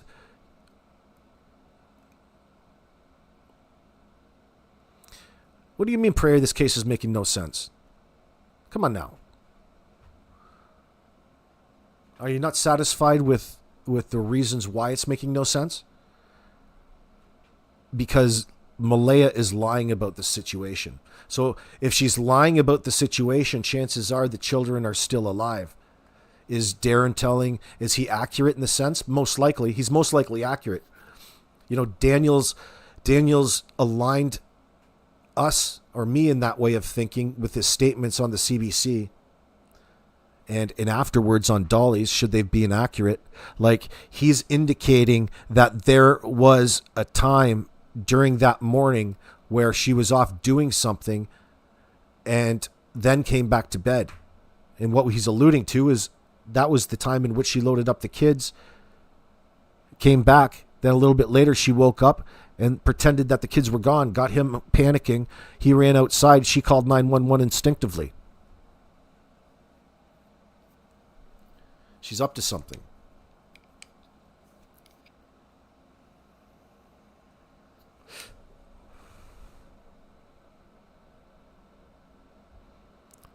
Oh, he left the bar drunk and he took a wrong turn. So sad. Oh, shit. Oh, shit. That is really sad.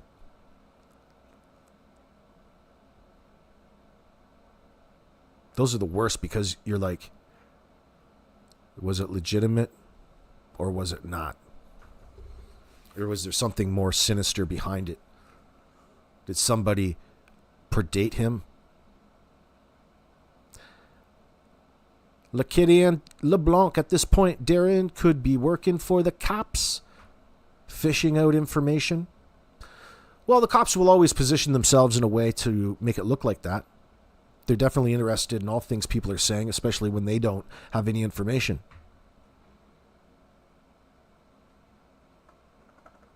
Well, they've got information. Like, they're sharing all of the information with the police, presumably ahead of time. But it's still... You think he's a narc? Oh, he's like Benny Keys. Oh, shit. You think he's a narc? Like a drug narc? You gonna narc me out, bro? Bubbles is a narc. Yeah, I guess I could see why you would say that. That's a good observation, really. This boy is singing like a canary. You almost damn near paid money for that kind of shit, that kind of gossip. You get somebody gossiping about the right things. You think you could do that for 8 hours a day, every day? Shit, we'll pay money for that. Holy mackerel, at least like an hour a day. He does love to talk, doesn't he?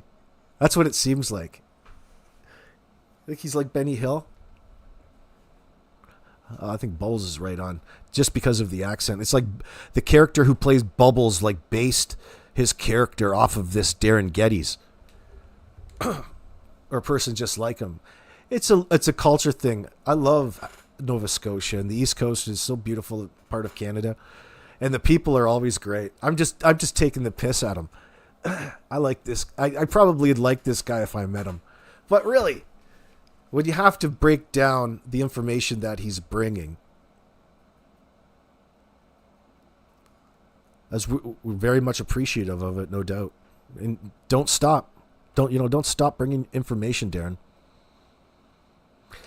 But it just raises questions. You're like, and I think that's it. It's about, is this guy for real? Like, is he just like this, or is he acting? The more we get to know Darren over time, we'll probably find those answers out. Like, I don't think he's going to go anywhere necessarily. And he does, he does have a particular way of telling stories that are entertaining. I'll be running the famous Mr. Big Sting and all of these people. What's that Sting? What are you talking about? Aaron Chomey? I'll have to look into that. So I wasn't looking at him. So, Jesus, this is tough. So the only way I could get information that I figured out of Malaya was to talk to Hayden and convince Hayden that I wanted to help Malaya. And that was the truth. That. You know what? This Darren Geddes needs his own YouTube channel. Wouldn't that be popular?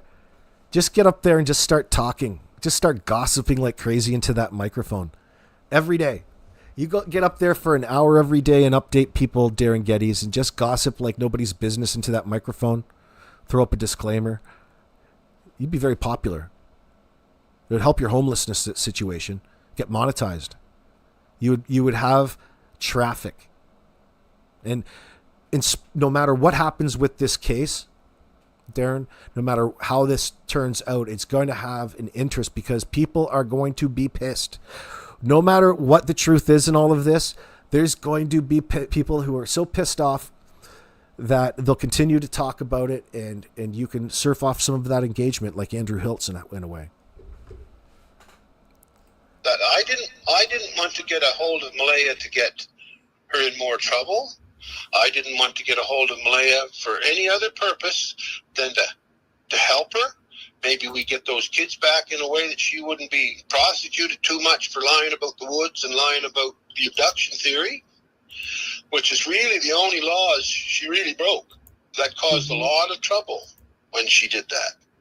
So she was at fault for some stuff.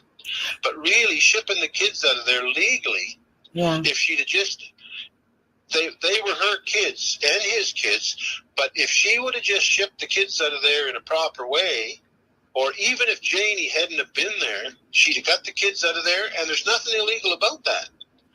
So she wouldn't have been in the trouble she's in now. Yeah. So Darren, that's what I was... One second.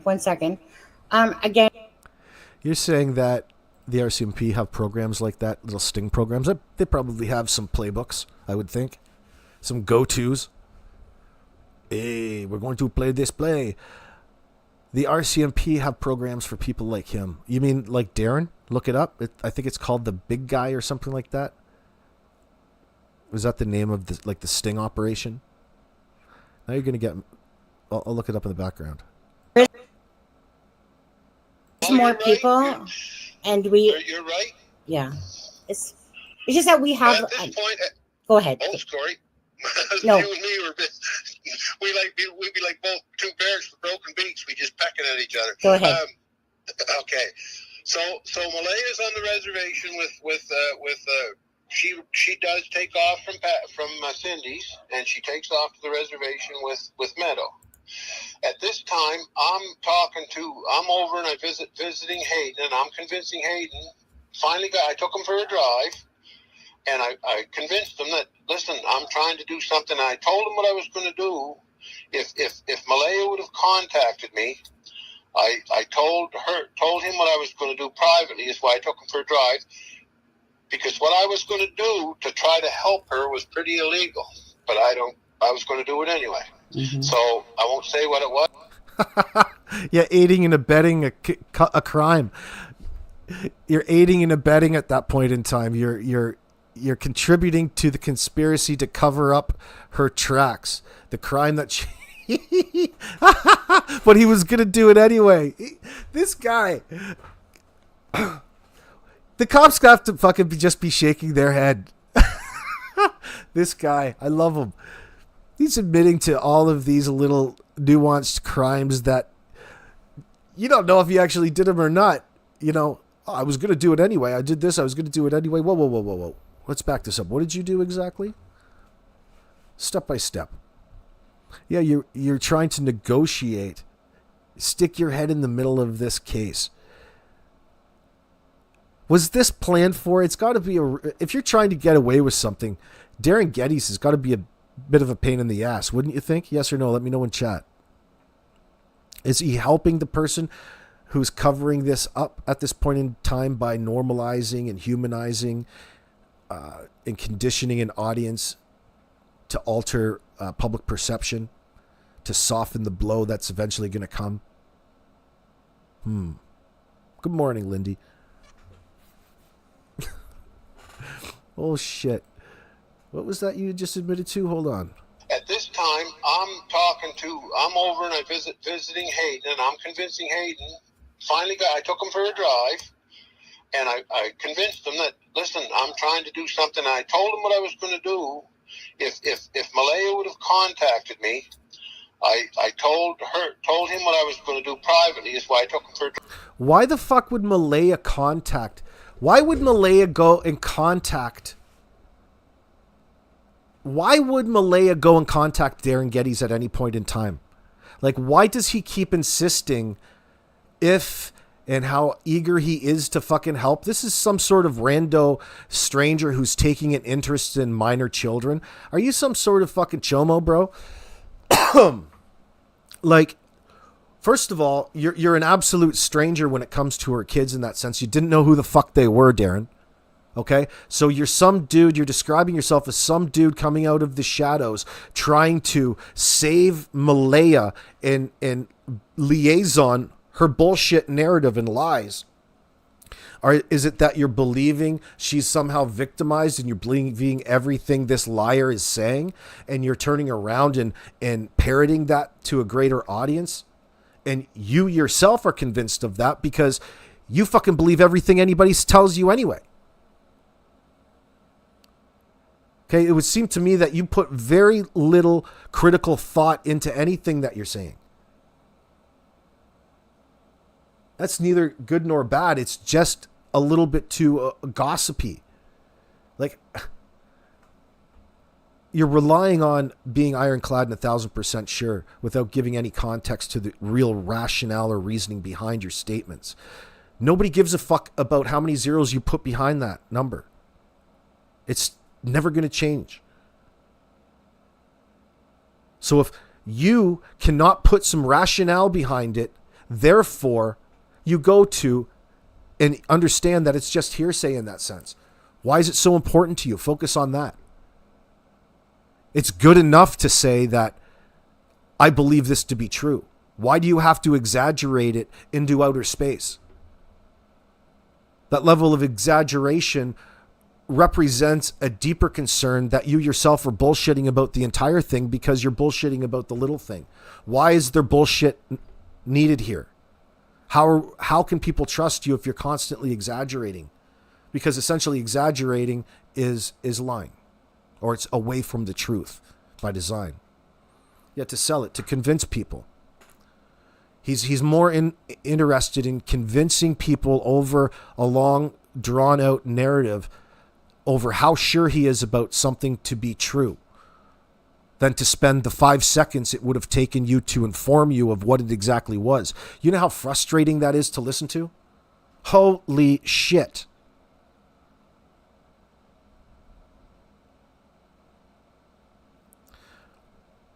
So I guess the simple answer to my question would have been presented by Darren a little earlier for those of you who are just joining or don't know about his association with the great-grandmother.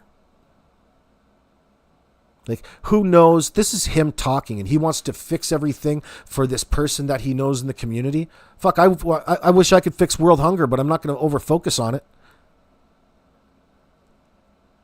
Like, you might be doing too much, but we appreciate you going and sharing all of your personal details and letting everybody know in your immediate circle just exactly who not to trust.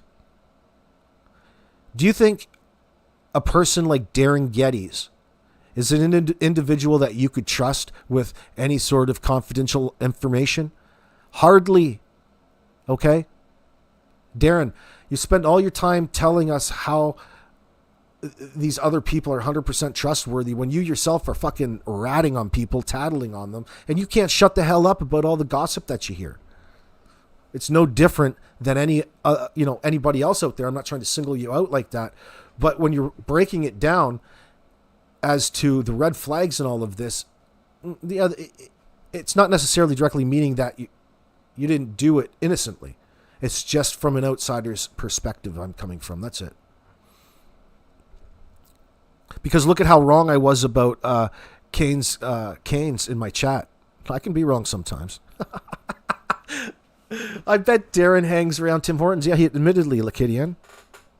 He's got a whole group of old individuals up there that they gossip like a bunch of old hens. They gossip up there, talk about the missing kids, and they never mind the information that was presented out there that's always been out there and factual from the perspective of law enforcement.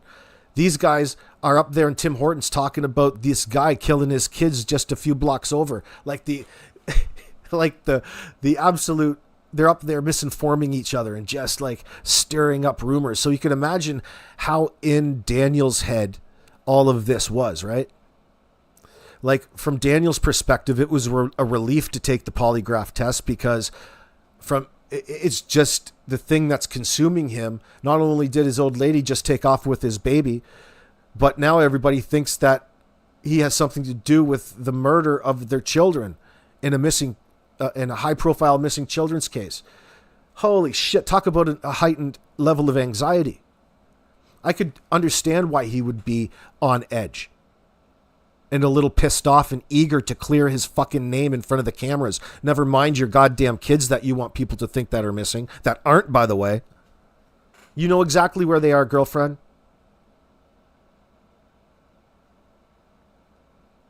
Heaven's sakes. But this Darren Geddes is just one hard dude to figure out. But I like it. I like the challenge. I don't want to make it look like I'm too overcritical on him. I'm just coming up with arguments. That's all, Darren.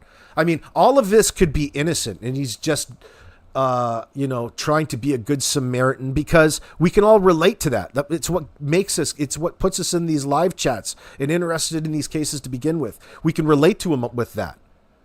And the fact that he's going around stating that it's just about transparency, we can appreciate that as well. But it's more representative of human nature and group think, right? To remain and somehow your opinions develop over the information, whether it be accurate or not. Form your opinion in the moment. That's why disinformation is so powerful in the media, right? It's the same effect.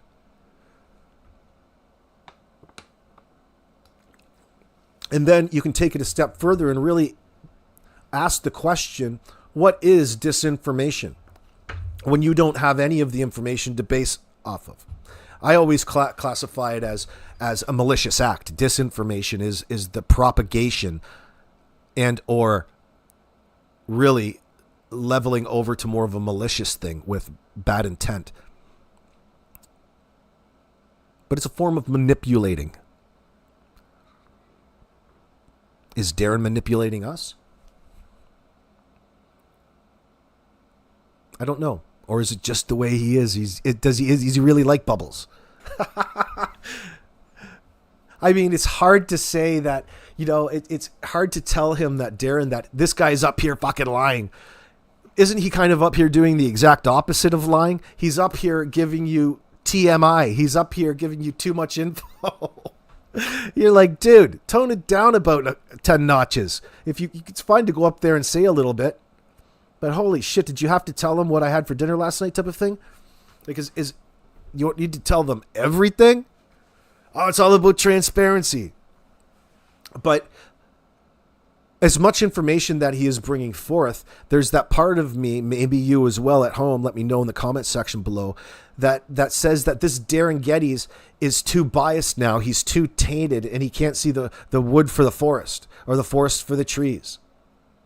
Because he's humanized it to the degree that in his mind, that now that he's met these people who just days ago he had no fucking idea about until somebody connected the dots, and it was the granddaughter of this poor woman who's suffering ill health at the moment.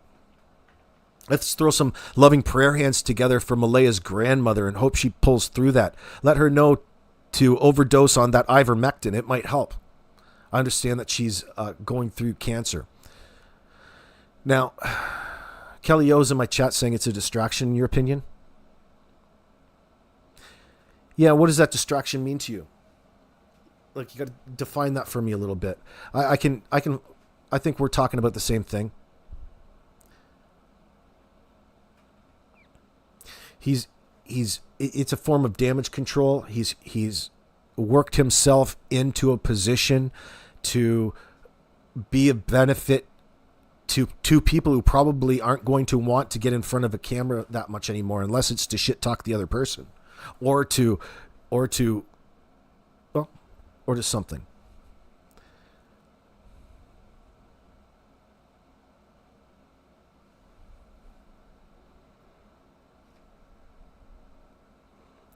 Oh, that Gibson. Actually, I'm a sucker for that, sweet. He said some dude in the house had a guitar. We don't need to know that. Oh, yeah, that Gibson.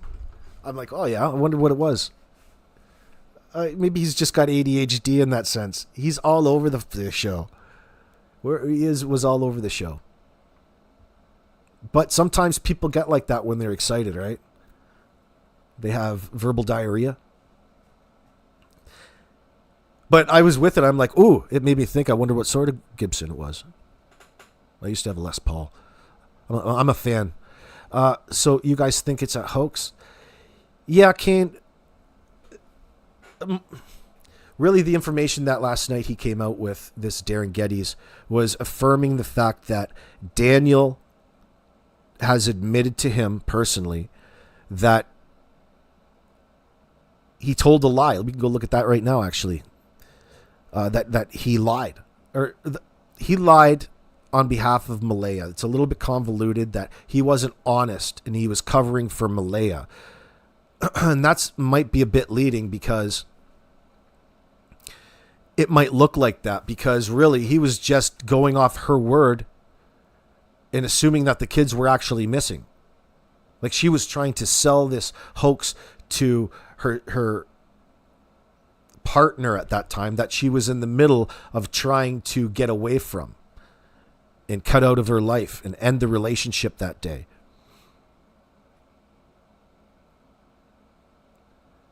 You think that you could organize something a little bit better than this? There's something more to this. This is just like, I don't believe Darren Geddes. I guess where I'm going, I don't believe he's in touch with the actual factual reasons why this has occurred and the true reason behind whatever's the influences behind it.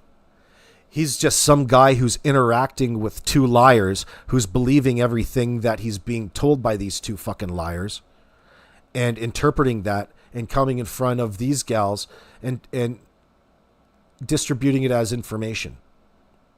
Now, granted, it's better than the information we had 2 days ago, right? We're getting somewhere at least through all of this nonsense. But I don't want to put blame on Darren. He's just doing what he's doing. Timu was the last straw. Like, what the fuck? Timu. Cheap ass motherfuckers. Throw that shit right in the garbage. USA! USA! Let's see. Well, the kids are missing, so that's not a hoax, Canes. Well, Prairie, you have to define what missing is in this circumstance. That's what we're talking about. From the RCMP's perspective, they're missing because they were reported missing by Malaya. But Malaya has came out publicly and has updated everybody that really she's lying. And she's avoiding all contact with authorities. She wants people to think that her kids are missing. Why? Why is that of use in this circumstance?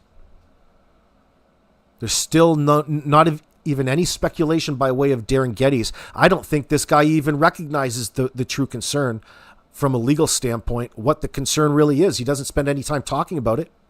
Like the true meat of this particular topic. You're talking about it in a way that's overly humanizing to death the people that are actively perpetrating a crime at this point in time from the RCMP's perspective. And by the way, why is that, Darren?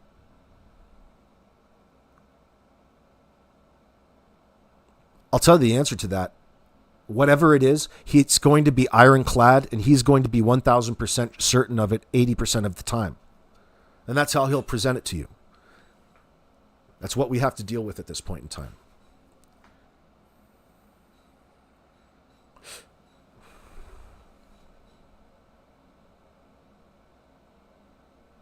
Vivian.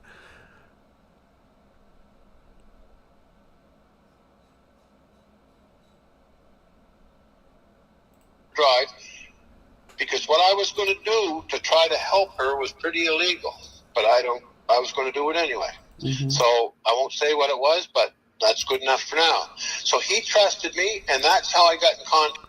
This is exactly like listening to Bubbles from the Trailer Park Boys.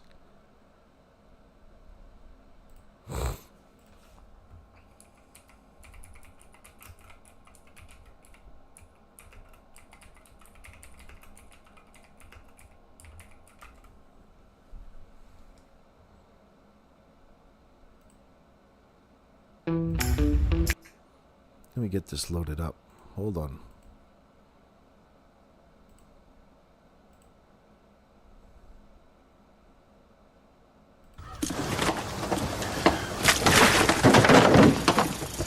Ray!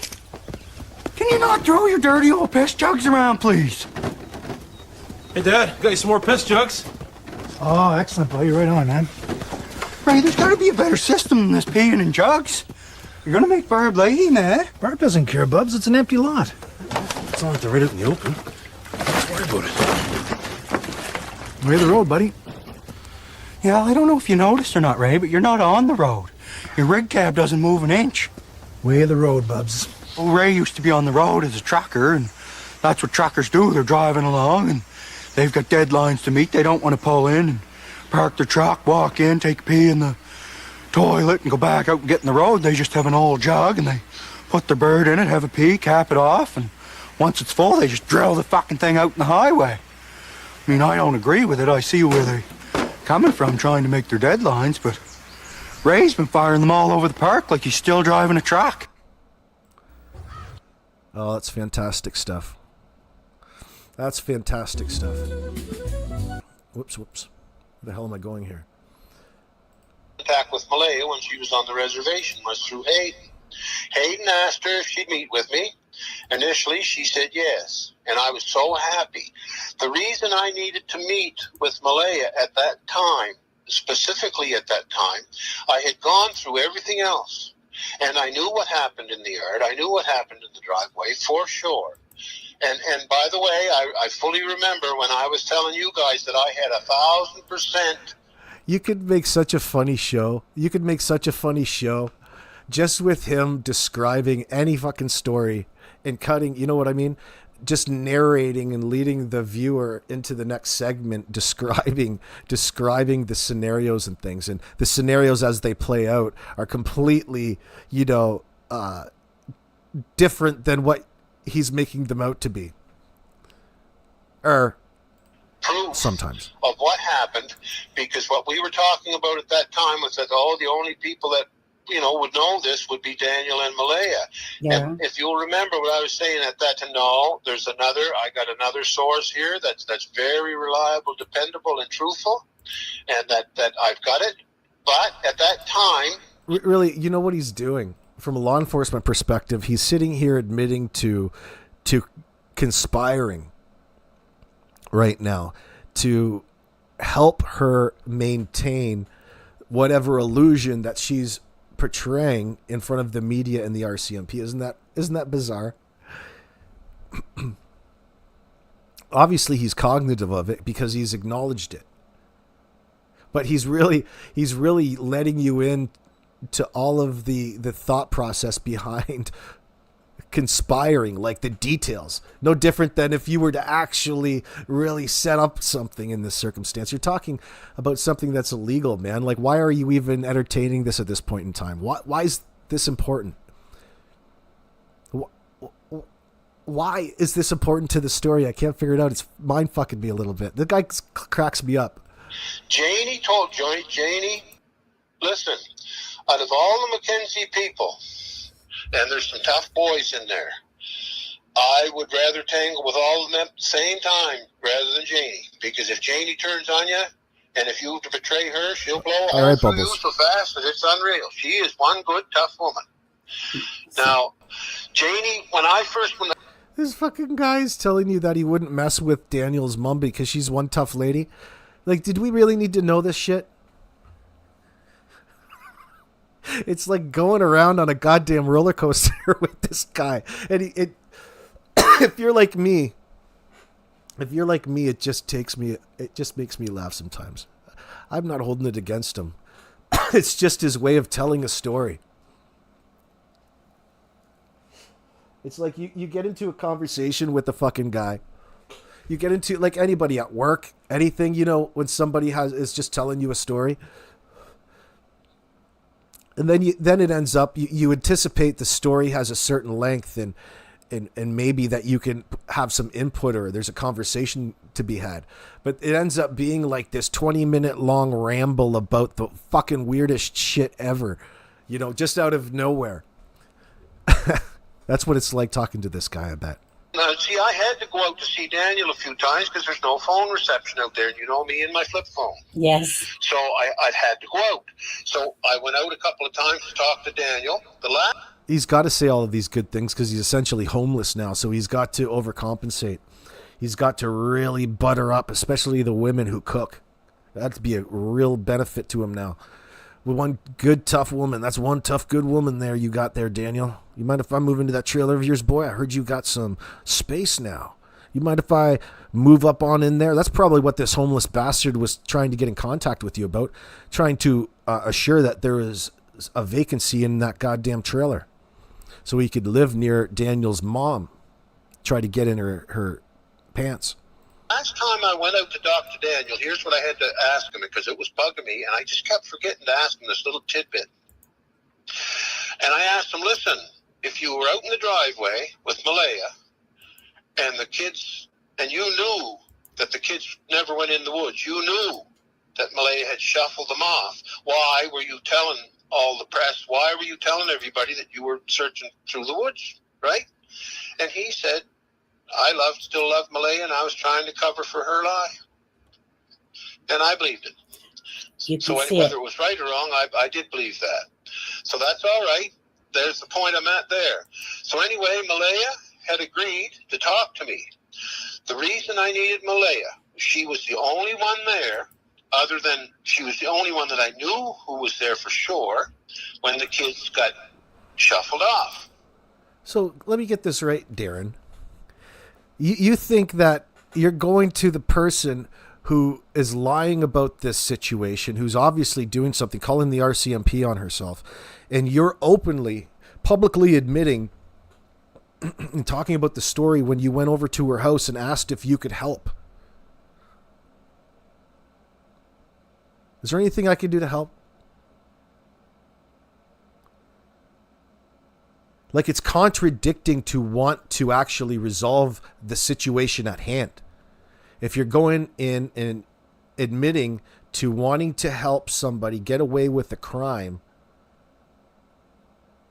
just so your mind could rest a little bit more clearly. That's really what I'm getting from this.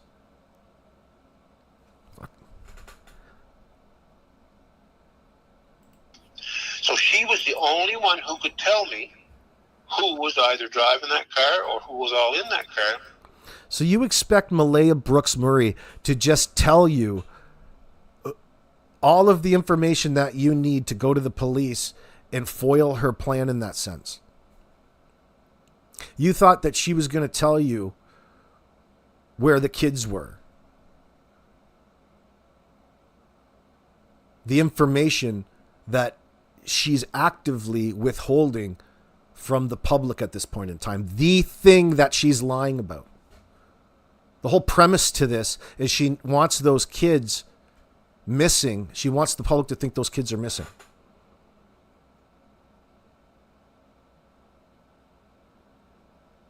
He thinks he can just walk up there and get that answer from her just like that. Well, I guess it's worth a shot.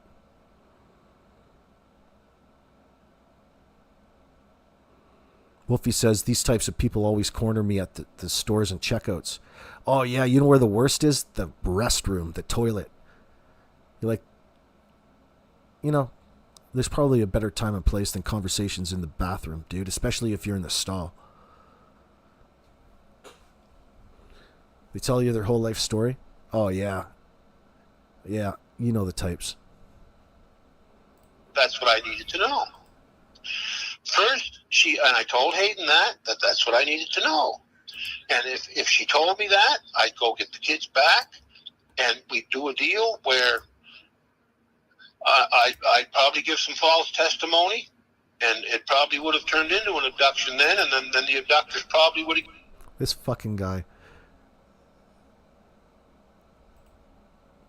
Detective Darren. Inspector Darren? Is that what you're saying, Keynes? Inspector Darren. That's right. He's got this all solved. He's got this figured out.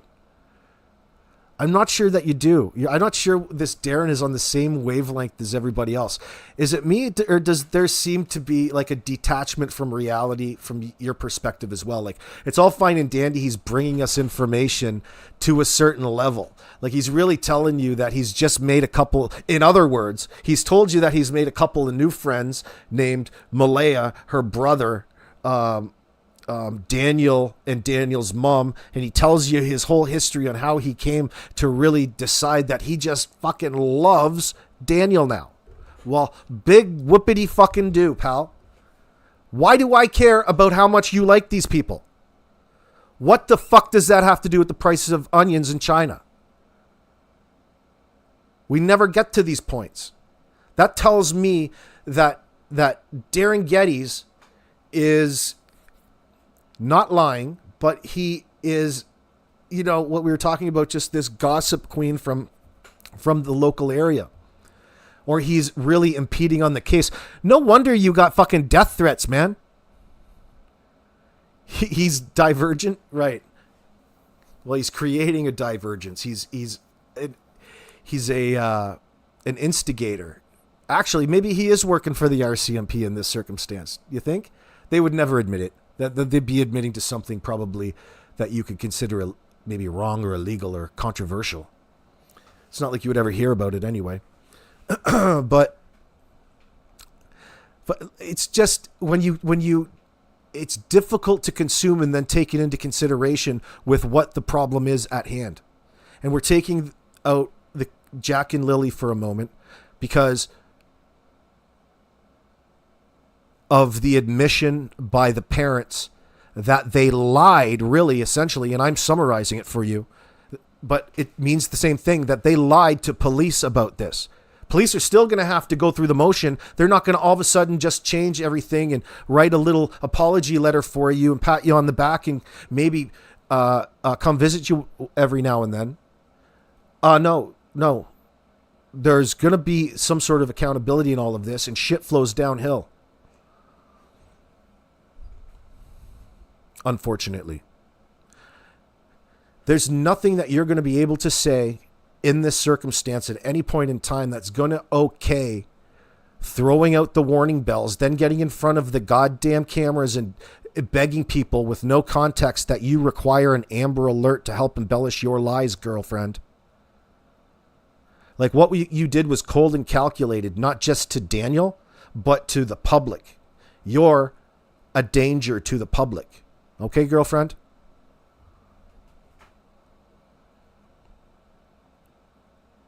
Instead of his handle of Darren on the streets, it should be Darren on the screech.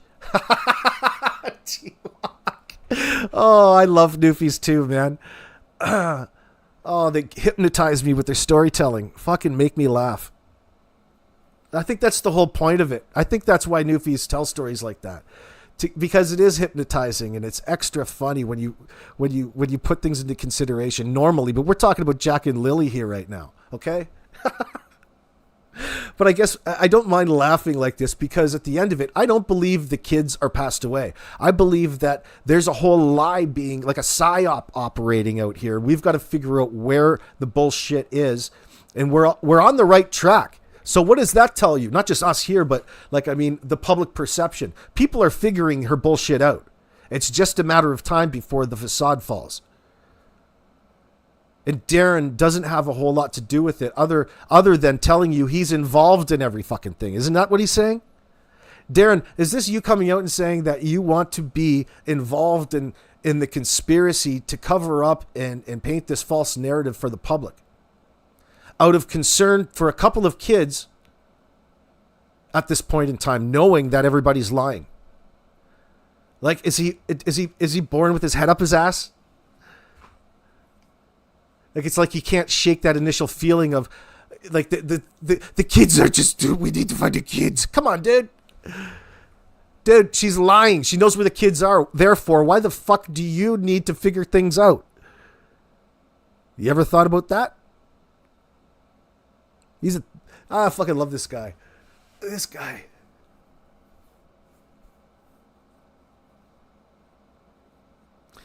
The father's mother knows it. I don't know what you mean, Nanya. Don't agree with what? I'm not stating anything. I'm not saying anything that's solid. What's up, ICB?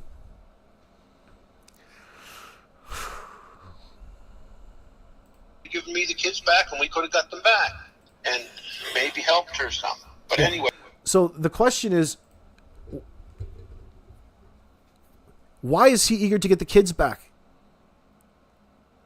Why is it necessary for this guy to be involved in as a third party? Are you the individual who's trying to traffic the children? Could you imagine letting this guy in? Stranger danger. You're overstepping your bounds, pal. Why would you be involved in liaisoning anybody's children? Some rando from the streets because you think you're just a big... Maybe he is a cop. He's talking almost like he's a cop. No, he's just Darren, the homeless dude. You're getting death threats. got his Facebook account deleted because of the RCMP. What better way to fit into a group of individuals than start hating on the RCMP in this circumstance? To make it look like you're not actually a cop or working with the cop. That's the conspiratorial side of my mind. I'm not sure that to be true, but it's a possibility. I think somebody else in here brought that up. That's why it's in my mind. No, there's a conflict of interest in that sense, Wolfie. It's not a windfall.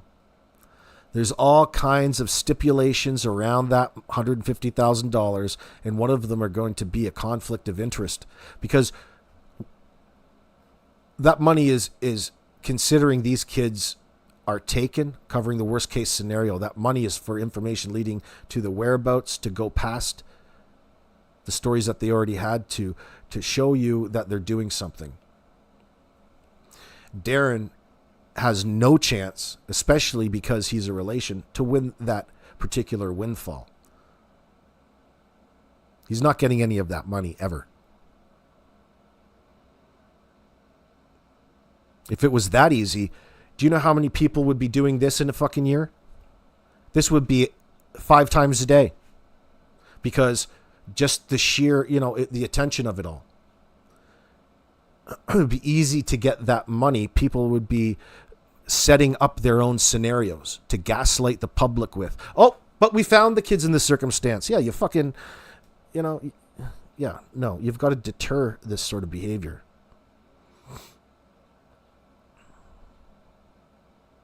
Like a U.S. Marshal.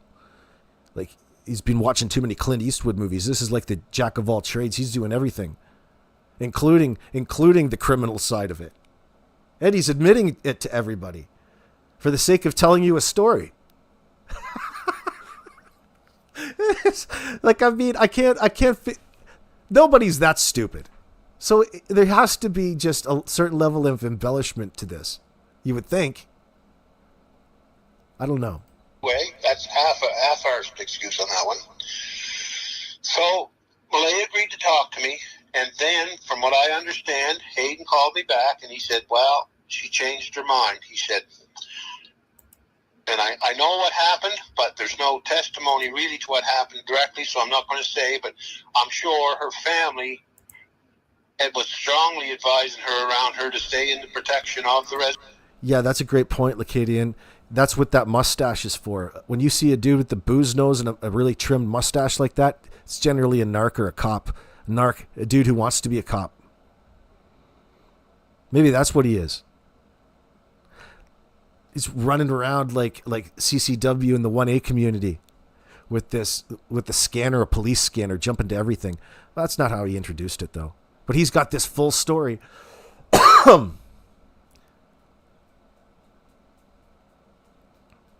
Yeah, you've got me skeptical, Lacadian. I'm definitely taking that into consideration about that. I'm not just dismissing it. There's definitely more to this story. I'm just thinking about it in a way that I'm going to remember, because we're going to know this in the future, We're going to know the answer to all of this in the future as we get to know them better and how things develop. Reservation, and her lawyer advised her, well, he was advising her not to speak to anybody ever, and I was included in that. So that's that deal. That's what fell through there when I was trying to, and I think I was talking to you right before that, and that's when I was telling you I'm so close to getting those kids.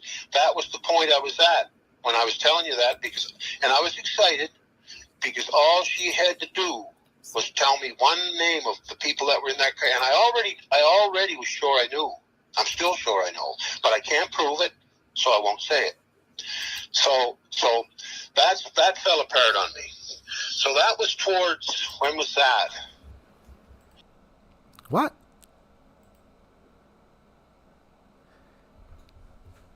Does anybody else find it contradictory to be sitting there telling everybody that he can't prove it, so he won't say it, as just a way to get himself out of a bullshit story?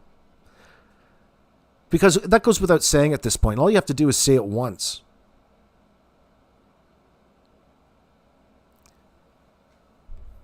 Why is he avoiding that? Why is he avoiding certain things under the guise of the exact thing that he's doing in the first place? No, California Citizens Watch, Prairie.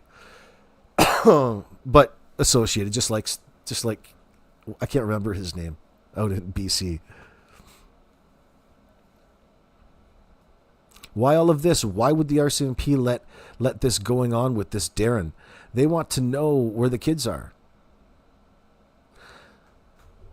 I mean, that's more the RCMP style. You're absolutely right, Lacadian. Like, they do this. Like, just like the FBI do things like that. The federales. And historically, there's several cases where they have, so it's not like you're just making it up. I get it. I mean, that's a great fucking point, you know? They're controlling the public narrative through social media from a retired cop, a third party, influencing it you know, from the United States factor, influencing it like a Chris McDonough to an investigator in the same sort of sense. Like he's going there on a, you know how Chris McDonough got involved, say, in the Michael Vaughn situation and his influence in talking to Stacey Wander over the phone during the investigation. Well, think of that same sort of reasoning in this situation, only applied to, we'll call him Darren Geddes, Constable Darren Geddes, thank you.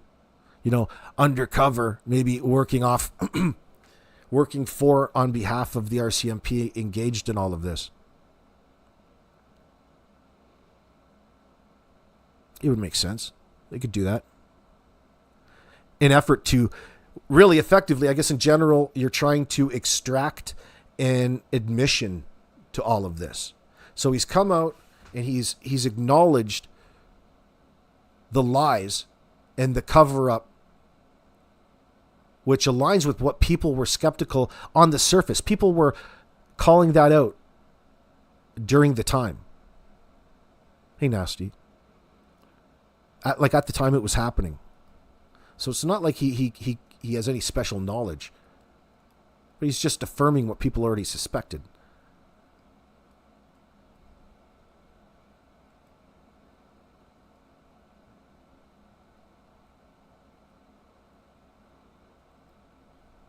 And why would he approach an absolute stranger in that sort of way, in an inappropriate manner, under the guise of helping, if he wasn't already acting on behalf of law enforcement? That would be the one exemption from the sketchiness of it all.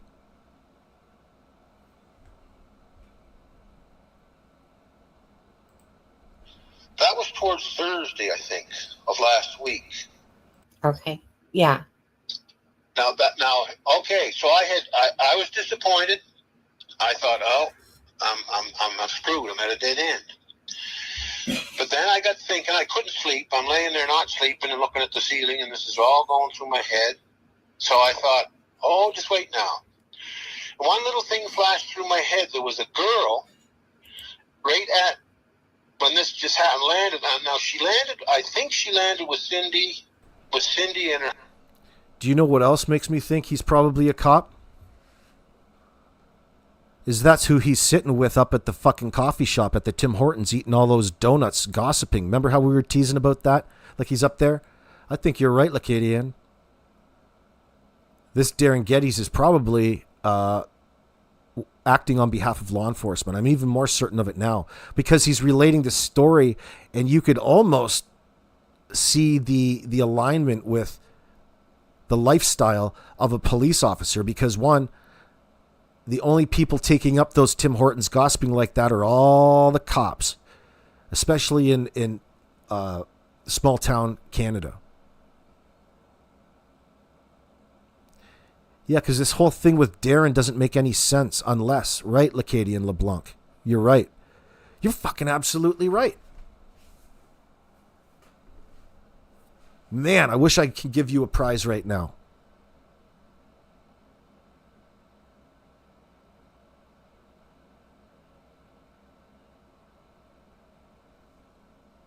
He's a pig. Sitting here consumed, and he's talking like it. Like, of course it would make sense. It's why it looks so bizarre. Well, to an investigator, if that's your job, that's how you're wired to think in that sense. This is the reasoning why he's so consumed with things to such details. Because he's working undercover to a degree in that sense. In disguise. He's working undercover. Yes, he's retired, probably a cop, Lindy. Yeah, that mustache is just too perfect. That's a cop's mustache. Oh, this guy. It's starting to make a lot more sense. You guys are bang on.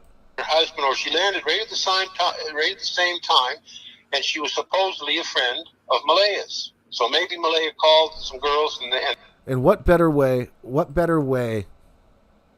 to soften her up and influence her in the case, especially when you're thirsty for information from investigators, to extract that admission, than to offer up all of these things in a way that only a person in law enforcement could really technically offer and say it like that.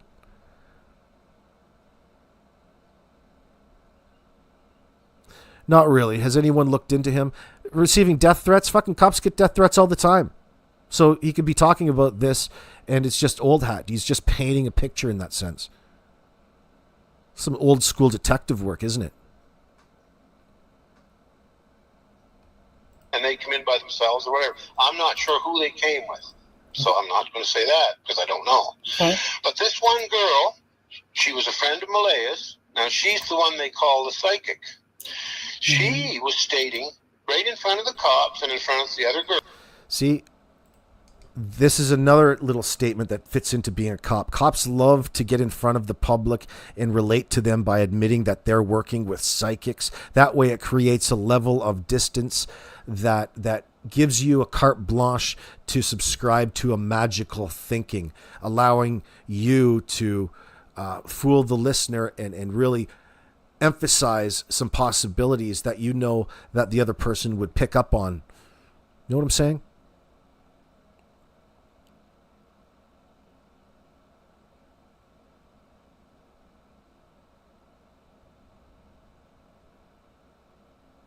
Like Darren's offering Malaya a lesser charge, right? Like there's negotiation going on here. Like who is he to be in a position to be negotiating with the person really actively getting away with the crime that's really going unsaid here?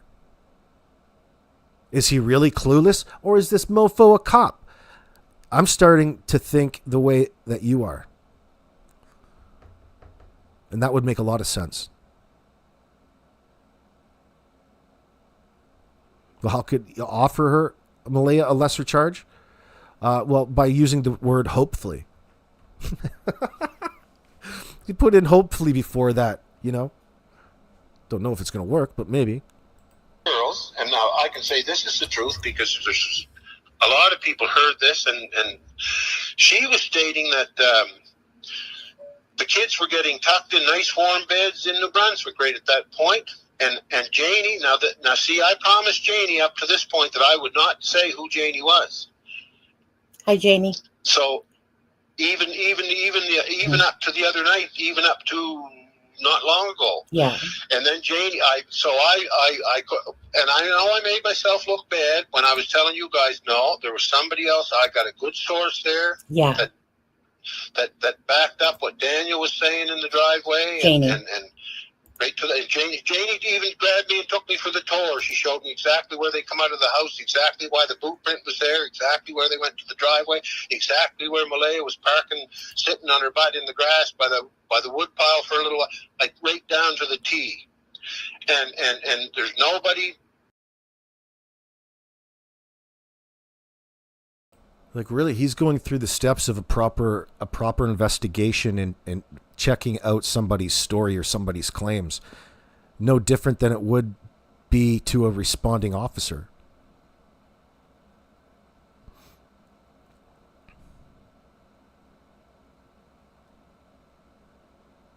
Man, that makes so much sense.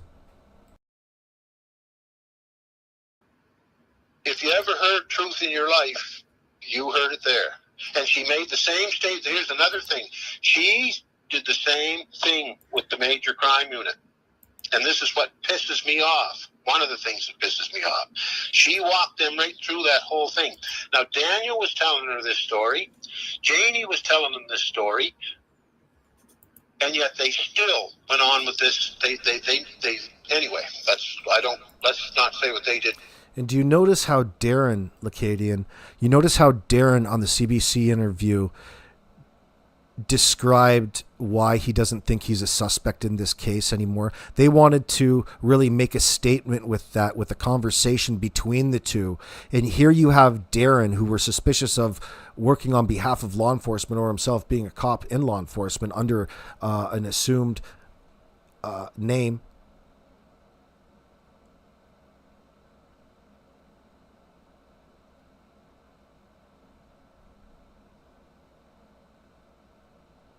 Karen Jones, Darren is a composite of three friends of Daniel. Lacadian LeBlanc, well, how could Darren offer Malaya a lesser charge? I get it, man. I'm with you. I'm starting to understand what's going on here. This dude is recounting his investigation in that sense. Like he's going through the motions as if he's going back through his notebook. Durwood is a local big gossiper at the Tim Hortons. That's this. Oh, Karen Jones. There she is. Is he really? Are you from the area?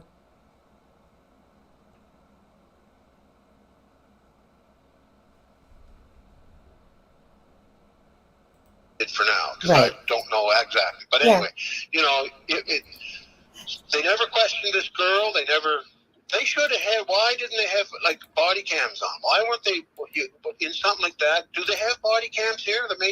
This wasn't the major crime unit at this time, by the way. I'm sorry about that. This was regular Mounties that got called there, and a few more came out. Listen to his lack of grammar. Well, he could be putting on the act. Yeah, I hear you. I think that's part of the disguise he's putting on, perhaps. Don't you, Lacadian? After, well, you know. Wouldn't you think they'd have been recording this? They should. If not, they should be recording these incidents when they happen at the start, recording what everybody's saying and Right, absolutely. Because you said that like you said that the RCMP's there, and you got 5 people talking about, and then you got someone saying that the children are going to bed in New Brunswick, and it's kind of like as if they. And here's the kicker: Janie was standing right in the circle. And I'm allowed to say what Janie said now. Janie gave people permission the other day. She said, listen, Darren, she said, I'm sick of this. She said, they're all full of shit. They're all lying and frigging around. She said, you're the one that's helping Daniel. You got him out of shit so far, and you're the one that's helping him. So whatever you want to do, if you want to tell people what I told you, let her fly was her exact words. And I said, thank you. So now I have her permission to say what she said, but I... And it's all documented it is documented with the major crime unit sworn statements. Yeah. So and that's the receipts. You know, I can't give you these receipts because the ones that have them are the cops. So you can believe what I'm saying or not, but I mean, like I drilled through this for 2 months, pretty near, and Daniel's probably, and I'm sure, I hope Daniel's listening because I told Daniel to listen, and if I said anything wrong or I'm slipping, to break in. I seen him say that. He said I seen him say 100% in chat. So Daniel Martel, welcome to the live. Obviously, again, Daniel Martel is allegedly in chat, agreeing 1,000%. We'll say with Darren.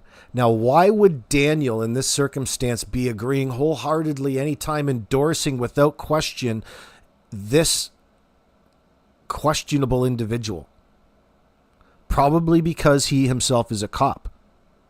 Do I know that to be fact? I don't know, but thanks to Lacadian and many other people out there bringing it up relentlessly, it's finally sinking through my thick skull, and it may as well be on the force. He's even using terms like sworn statements. The cop always shows through, no matter how hard you try, boy. Anybody else smell bacon? I smell bacon. I definitely smell a pork product of some type. Again, this case with Jack and Lilly, which regardless, and please don't take this wrong, to Malaya, Daniel, when even you, Darren, or anybody else, even Belinda. He's doing two things, in my opinion. If he is a cop, what he's doing is acting. He's bubbling and fumbling over his words because he's trying to portray a character. In that time, secondarily, he's fabricating or getting ready what he's important information. He's adapting in the moment on where he wants to direct things to go from there in that sense. Like he's putting this out in hopes that Malaya hears it. And the pressure that comes along with these unjuicy cop-like tips that he gives us, you know, is going to influence help extract an admission, help it work out in the RCMP's favor, to use a term like Daniel likes.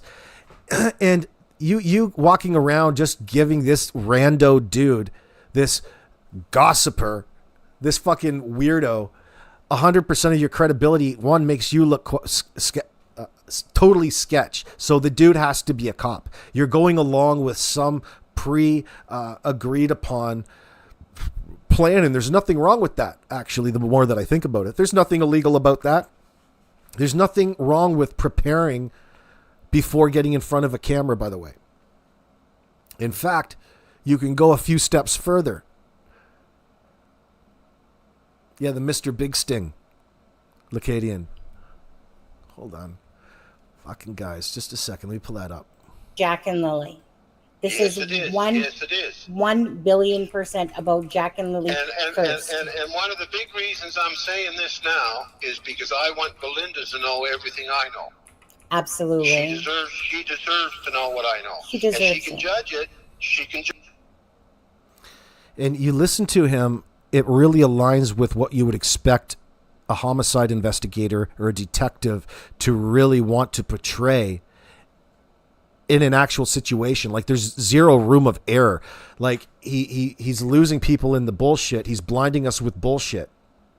And then there's these little glimpses that, and I think that's designed to kind of lull your mind into dismissing him in that sense, or taking him for his word. And there's people out there, he knows the effect, of groupthink in that sense.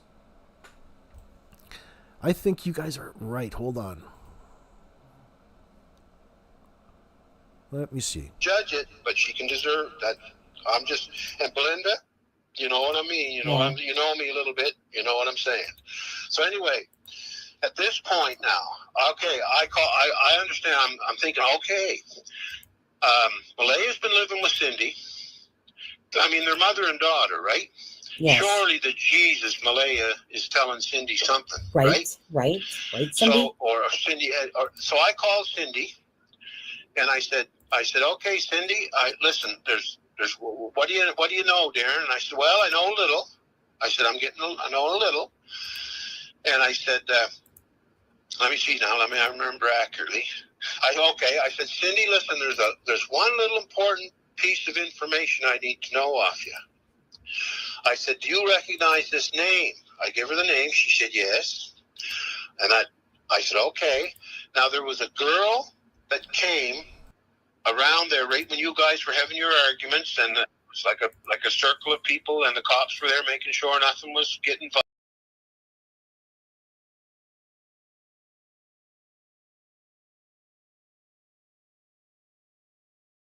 All right, Lacadian, here you go, my friend.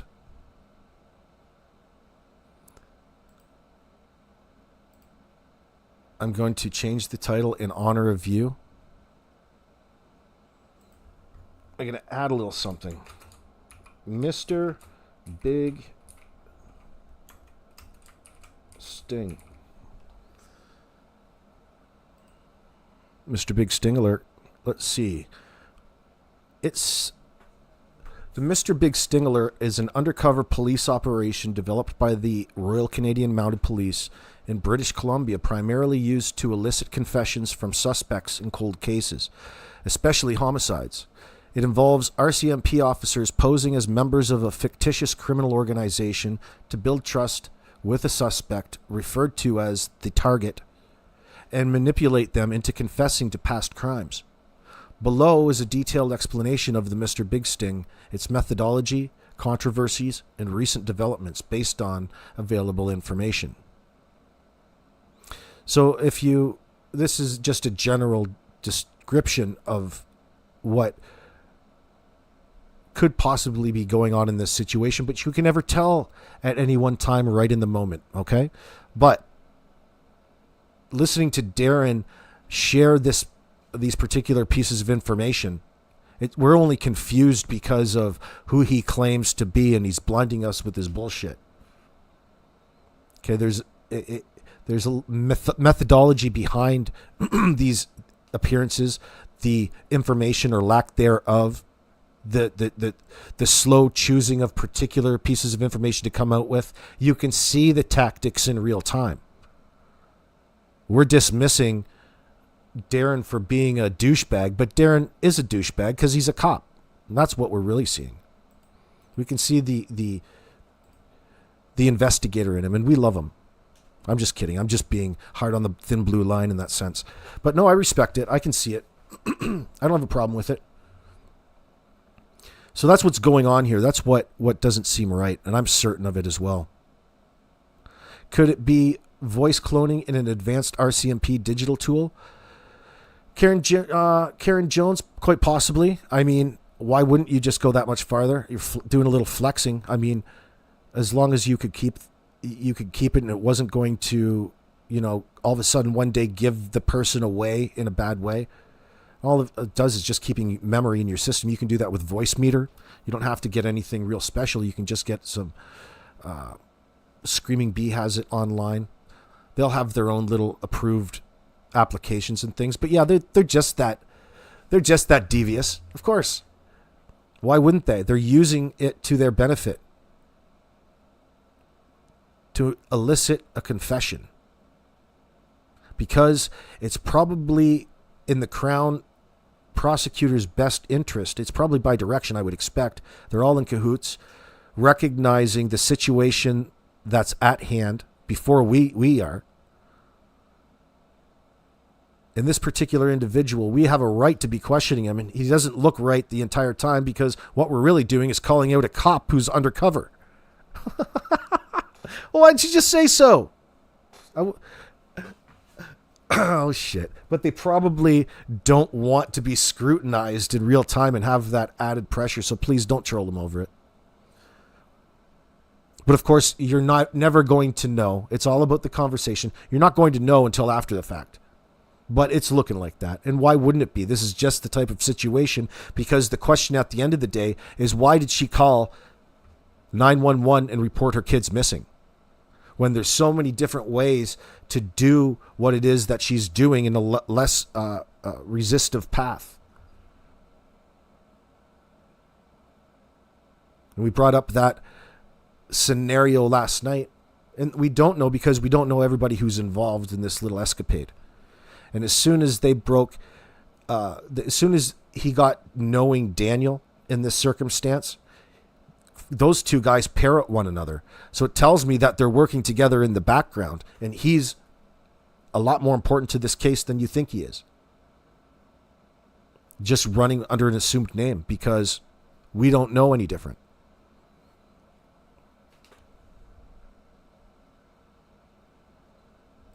Violent or anything. And this, I said, I want to know the girl's name who said that the kids were being tucked in bed in New Brunswick in nice warm beds. I want to know her name. And by the way, Janie looked at her when she said this and said, well, what the hell do you know about it? You know what the girl said? Oh, well, I'll be visiting them in a couple of days. And Janie said, get the Jesus out of here, just get going, and chased her out. Yeah. Well, at that point, Janie chased everybody out then. That's when Janie bailed everybody out of there. So once Darren, just because I know you said this, but if you could just confirm. So Joseph Morris, he's a big YouTube creator here in Canada. Mm-hmm. He says, so Darren's source that saw everything was Janie. And you said that, so that's correct, right? Because you said that was... That's correct. Okay. Here's what Janie saw. Janie never saw this initially, but Janie is the absolute proof where she was confirming what Daniel was saying. Janie is the proof. First, Janie heard the kids. Okay, can you expand on that for everyone? Because that's what I wanted to. Go ahead. Janie was supposed to be away somewhere, either with, I think she's got a boyfriend. I don't want to say she does if I'm not sure. But Janie wasn't supposed to be. She was supposed to be away on a little trip or away with her boyfriend or somewhere for the night. As far as Daniel and Malaya knew, Janie wasn't in the camper. Yeah, I think Janie would take advice from the RCMP, not Darren, unless he's working for the RCMP. Good point, Lacadian. So, and that's another reason I think that's why Malaya picked that time to get out of there. Daniel was sleeping. She got up early for the baby. They were up, and then Daniel went and laid back down again. I don't know whether Malaya laid back down again or not, went to sleep, but apparently Malaya was taking care of the baby. Daniel laid back down, went to sleep. Now, and there's little things in here that I can't swear to the truth because, like, I wasn't there, and this is only from Daniel. So, and Janie wasn't in their trailer, seeing if Daniel was asleep or not.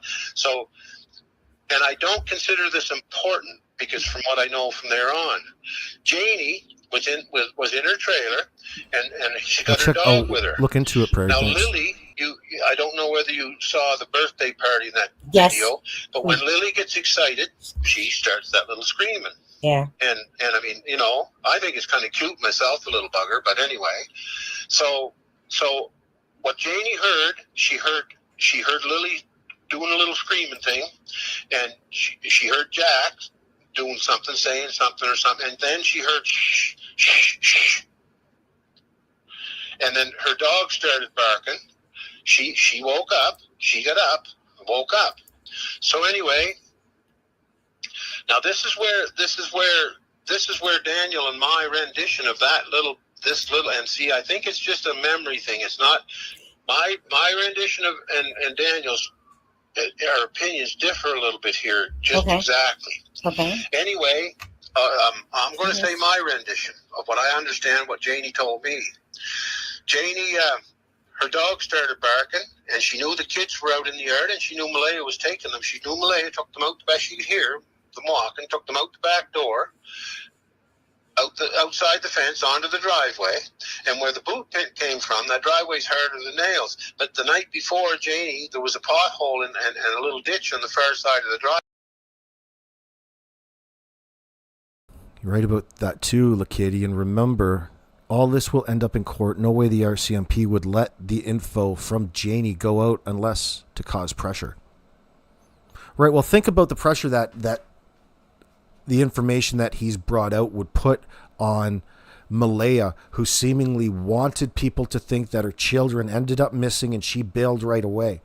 And when she shuts up, hides behind a lawyer, it forces the police into a different situation, especially when there's suspicion. Well, they know that there's bullshit at hand. We know that she lied. But there's still questions to be answered. The most important question.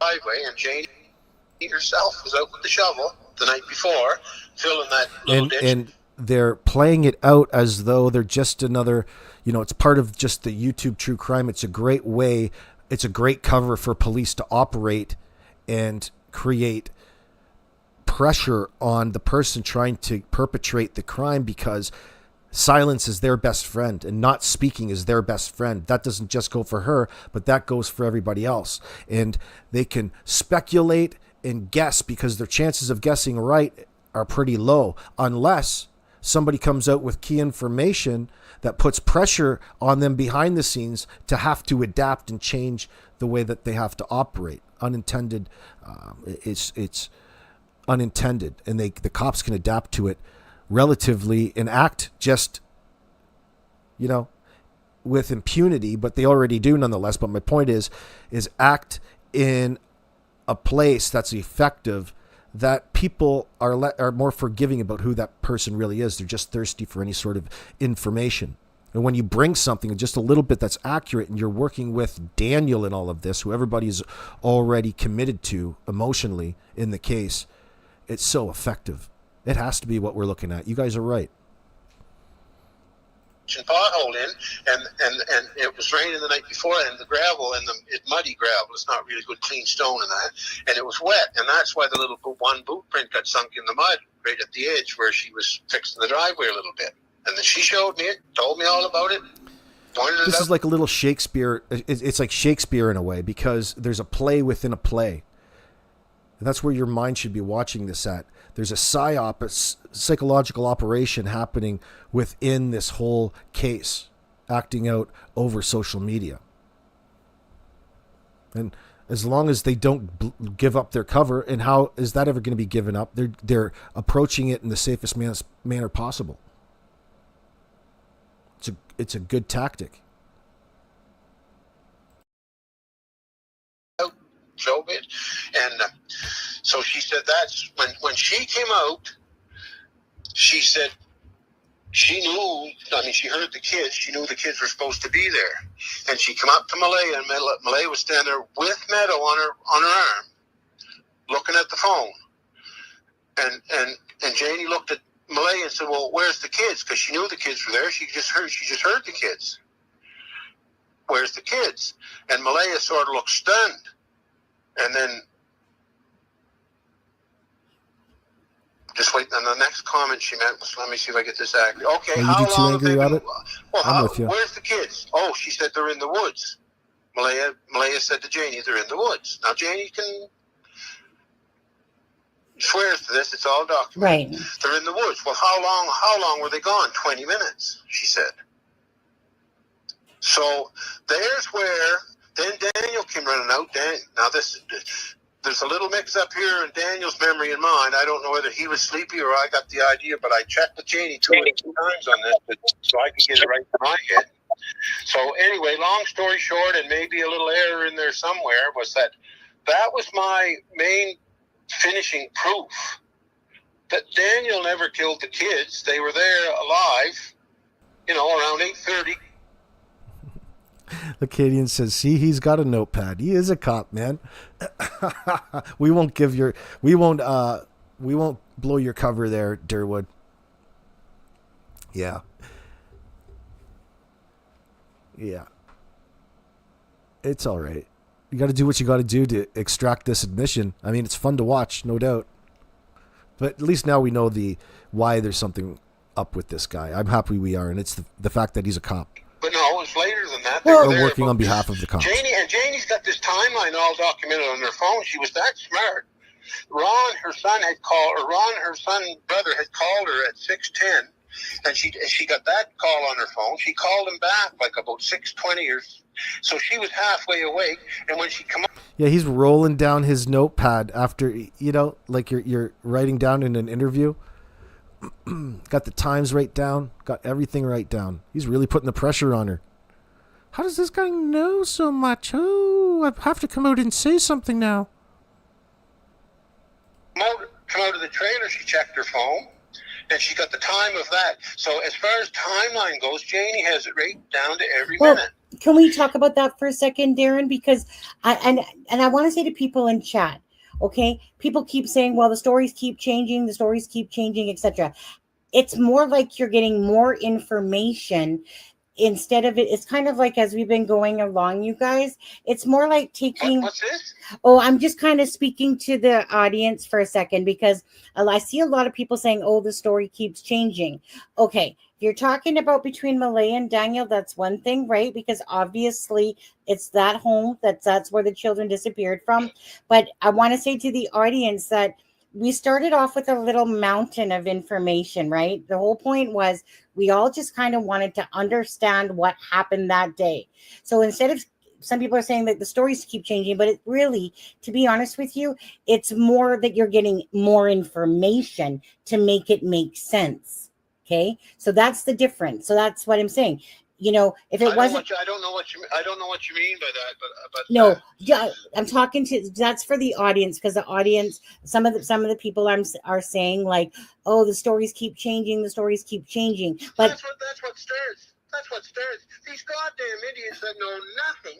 Oh, I'm going to start getting pissed off. I'm going to. Okay. These people that Chill. know nothing, Yeah. they start guessing, and Yeah. the next thing I do, or anybody does, is start responding to their guesses. Yeah. And then you get so far off track that you can't make sense out of anything. True. So why don't they just take for granted, listen to the story of the people who were there, then they can decide whether it's truthful or not. Absolutely. And then make their decision. But when they start picking and jabbing through the story, through the line, well, that just like it did this now. See, he's arguing just like a cop from a cop's perspective. You think this guy's arguing from just some random gossiper's perspective? Because he wants us to believe he's just some concerned citizen involved that wanted to get involved. Bullshit, dude. You're operating a legit investigation here. You've given yourself away, son. And your arguments are that of what a real investigator or law enforcement would have to argue, given that he knows so much more intimate details about the case that he can't lead on about, having to acknowledge some nonsense crap that technically, in theory, you should be on the same level with, in the level of not knowing. But what your real intent here is to really impress upon everybody of information you shouldn't otherwise know. You're cop-splaining. That's what Prairie Dog is saying, cop-splaining. That's right, Sunshine.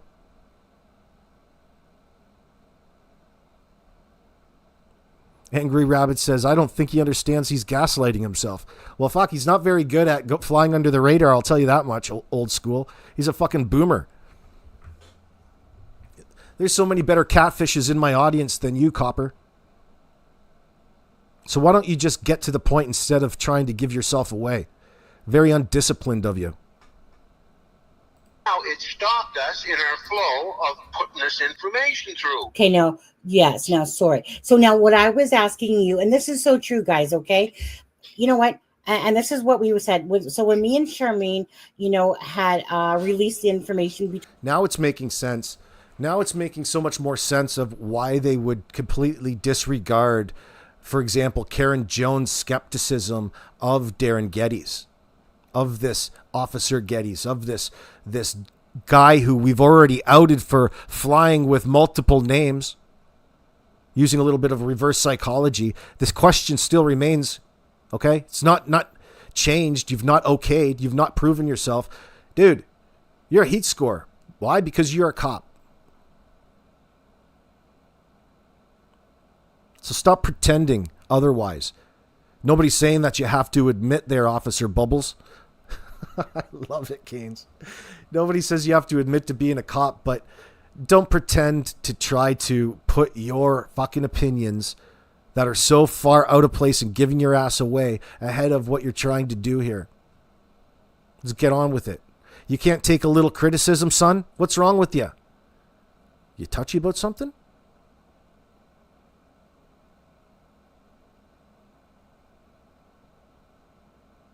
All of a sudden, you just fucking bailed on everybody. You deleted your Facebook profile because you're a bullshit cop in the first place. Okay? Yeah, the RCMP did make you take it down because you fucking work for them, asshole. It's part of the operation. Part of your undercover work. And he's trying to put himself in a position to be educating everybody else that are calling him out for being a fucking cop. You better want to send in somebody else. Fuck, you gave yourself away. He can't help but give himself away.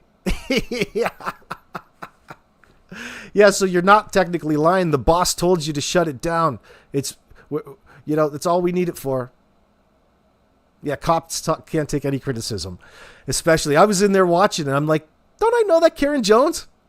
I'm like, all that person was saying is they're skeptical over any claims of this guy because of actually reasons that make it seem like they know the person a lot more than anybody else does. And that's what interested me. And right away, they had to just fucking gaslight the audience and demand respect. Yeah, he's a first responder.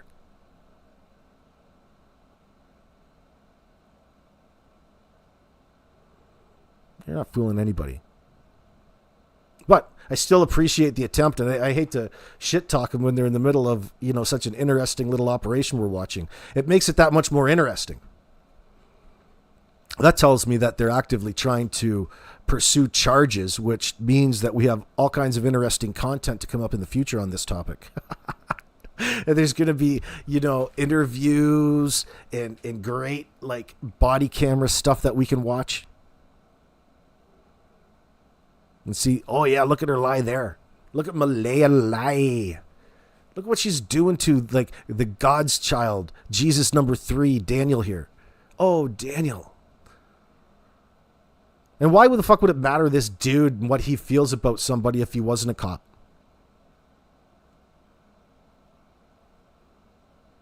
Nothing like fucking up a stang, is it? Well, they done played themselves. If they're claiming that the cat's out of the bag, look at, man. Look at, you just can't help yourself there, Darren, Durwood, Pig, Cop. You don't like those names? Well, fuck. It's part of the job. This guy can't take it. That's why the reason he's always up at Tim Hortons. Who spends more times at a coffee shop than a cop? In 2025 especially. This isn't like 1975. This isn't Alcoholics Anonymous, even though you got a cop's booze nose. Because cops are known to fucking pound some back after hours, Dude looks like a goddamn cop too. Trimming up that mustache. Just keeping it impeccable. Just like they told you in that rule book. Karen Jones is saying the rumor had it with some substance that Gabriel Wertman, the Porto Peak killer, was a police informant. Police denied it. I don't know who that is.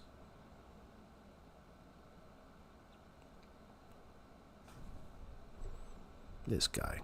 Between hers and Daniel's conversation, it was one of those things. It was all about giving people. Obviously, you're not doing a good enough job. Obviously, you're not doing a good enough job, or are you? You're doing just good enough of a job.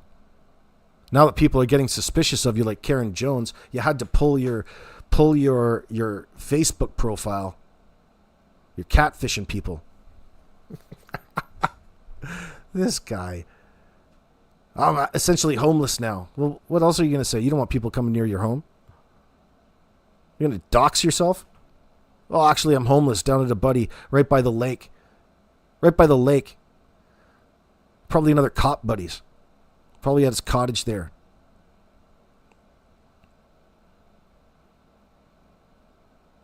Fucking homeless.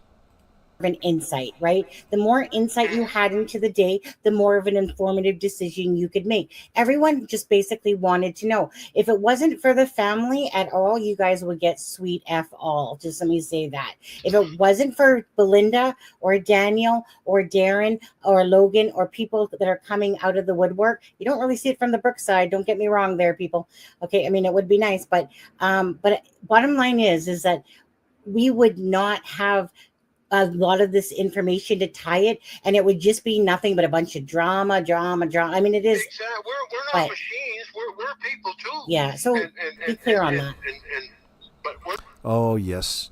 Now I'm familiar with the story. That dude who dressed up like a cop in Nova Scotia. We're trying to stick. At least I know. I'm trying to stick to the truth. And matter of fact, I think I'm sticking to. Well, who's sticking to the absolute truth? That's pinned right down is Janie McKenzie. She doesn't miss a thing. She's sharp as hell. So that these people. All right, I'm going to stay away from them. I was going to say. Let's go back to Janie, because that's where we were at. So what I was going to ask you, if you don't mind, Darren, and this is where things get confused. It's kind of like Daniel's putting out little tidbits here and there, but when things are done from text versus tone, it construes a whole different ball of wax. Now, in saying that, exactly. Now remember this though: when Daniel come charging out of the trailer, he just had fell back to sleep, and he said he was sleeping lightly. Well, Janie said his eyes were froggy. He looked like he was in a deep, just knocked right out of a deep sleep. So I took that for granted, that I know Daniel was telling me the truth. And like him and Janie, they bicker with each other over little details. And they were bickering with with each other over just exactly when this happened and that happened. And Yeah. I was sort of laughing at that. So, matter of fact, I was refereeing that quite a few times. Right. So Daniel, if you're watching, there was the proof of life right there. respect to your me, mother. 1,000% with Janie McKenzie, and if you talk to her, you'd be 2,000%. Yeah. And it's sworn. It's in sworn statements to the Mounties. So that was my main base. And when I started off, people were asking me if I thought the kids were alive. And that's why I started saying, I said, yes, did I believe they're alive? And I said, yes, and I'll still say it. Yes, I believe they're alive.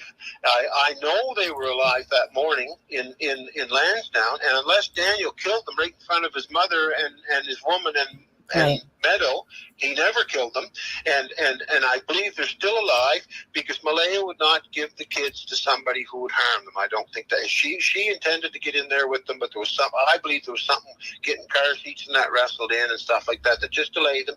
And when Janie came out of the trailer, the dog barked, and she heard Janie's dog bark, and Janie had a little wrestle with the dog to get it tied to the bed or something, and she had a little wrestle getting her boots on, and that's when Malaya said, "Oh, Jesus." And I think Malaya just said, "Oh, Janie's home," and told them to take off, get out of there quick. Well, That's why. Yeah, so give me 1 second, because I would love to backtrack just a little bit. But I do want to say, Daniel, I don't care how old you are, you respect your mother. You came out of her shoot. Yeah, you came out of that shoot down there. You always respect your mother because you only got one mother. Here's my exact last words to Daniel, and he can Janie will verify this too. I said, Daniel. Acadian LeBlanc, the reason he says New Brunswick is because the RCMP thinks the pressure is on Malaya. Yeah, they're really name dropping there. Like, he's on one hand he's blinding you with bullshit, but when you know he's a cop and dropping some strategic information in places, it makes you listen to the information that he's dropping a little bit differently. So one would only think that he's dropped those places for a reason. The kids could be anywhere. They could be in New Brunswick, right? And what are the odds of this guy just picking two places that they probably could be and getting them right if he didn't already know? And that would probably shock Malaya, a person who wants you to know that she's not following any of the information in the media, although she knows how Daniel is only out to make himself look better and is not at all concerned about her missing children. The same missing children that she is pretending to be so concerned about missing. She's busy looking for them right here, kind of like OJ is still looking for the killers. What's going on, Dale C? Good to see you.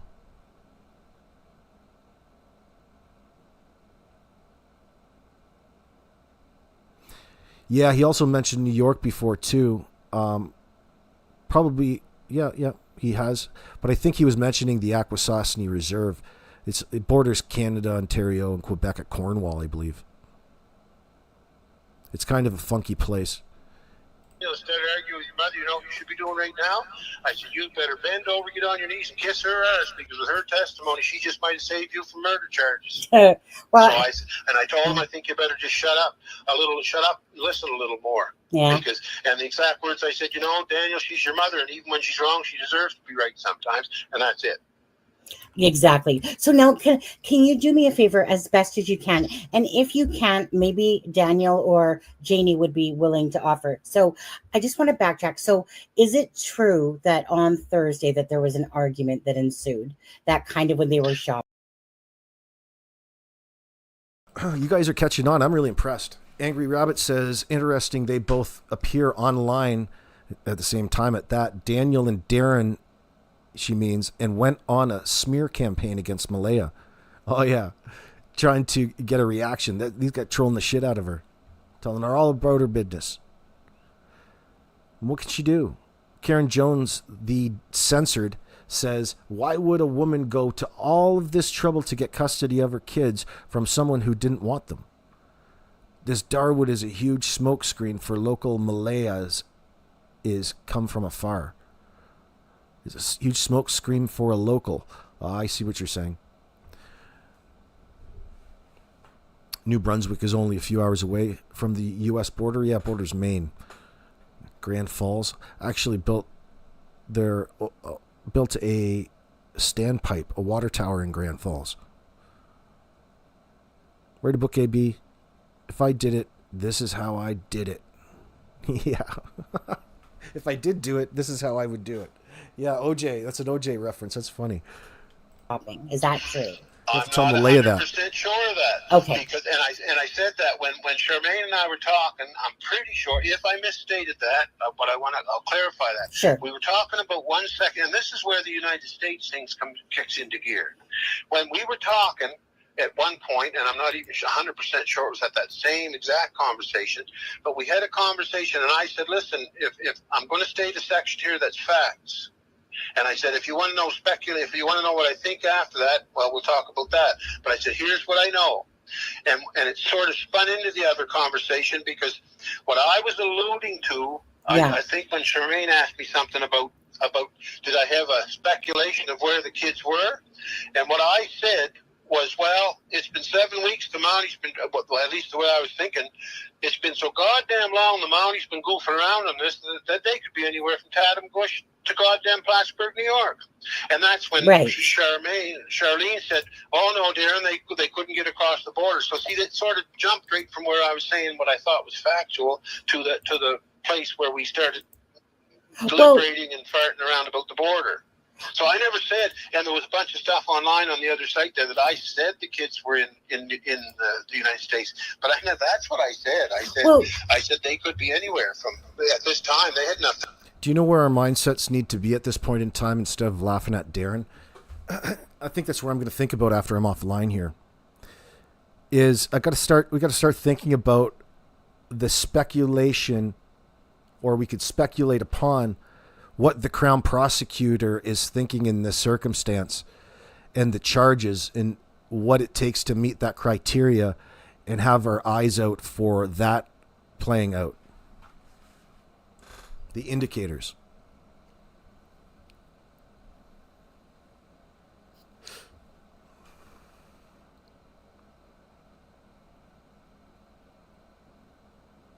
Yeah, Angry Rabbit, you're right too.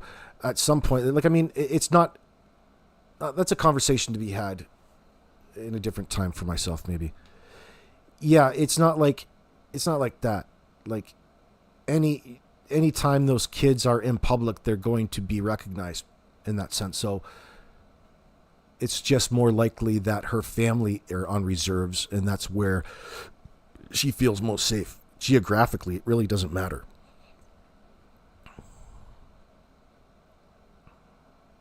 But it's familiar territory to them, therefore that they can operate easier than they would in areas which they didn't know. And remember, there's other people involved in this little debacle as well she's relying on, which most likely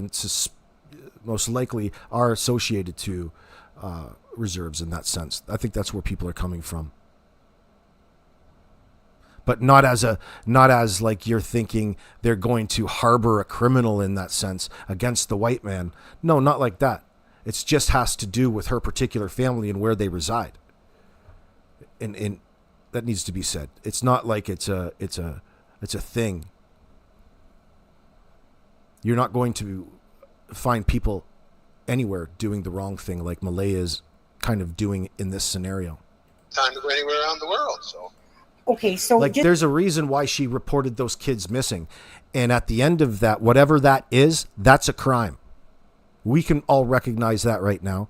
And that's probably what they're lining themselves up to do, extract that admission, because it's the easiest to prove in a court of law. And damn, they're almost there. They're almost there. Look at everything that we know in this scenario. Just so hypothetically, allegedly, so the way that we heard it allegedly. Just 1 sec, Sonny. I just want to make sure Denise Harris can mods get her out of here, please. Who's going on here? here? Get the fuck out of here. Denise Harris, get her out. Denise, where is she? Right here? Okay, you're gone, Denise. Bye-bye. Don't got time for that bullshit. Oh, no, what's she saying? Oh, no, I don't even know, honestly. I don't know who that is anyway. No, it's just like I said, there's Yeah. it's not like a safe haven for criminals. It's not like Pirate Bay in that circumstance. It just has to do with her immediate relatives. That's it. The slip comes in because personally I just use it as that's her way of escaping the system in that sense, is to fall into the sanctity of that reserve where she can operate in a different way, still under the guise, because she's doing her everything to make it look publicly a certain way, right? And we all know that story is bullshit.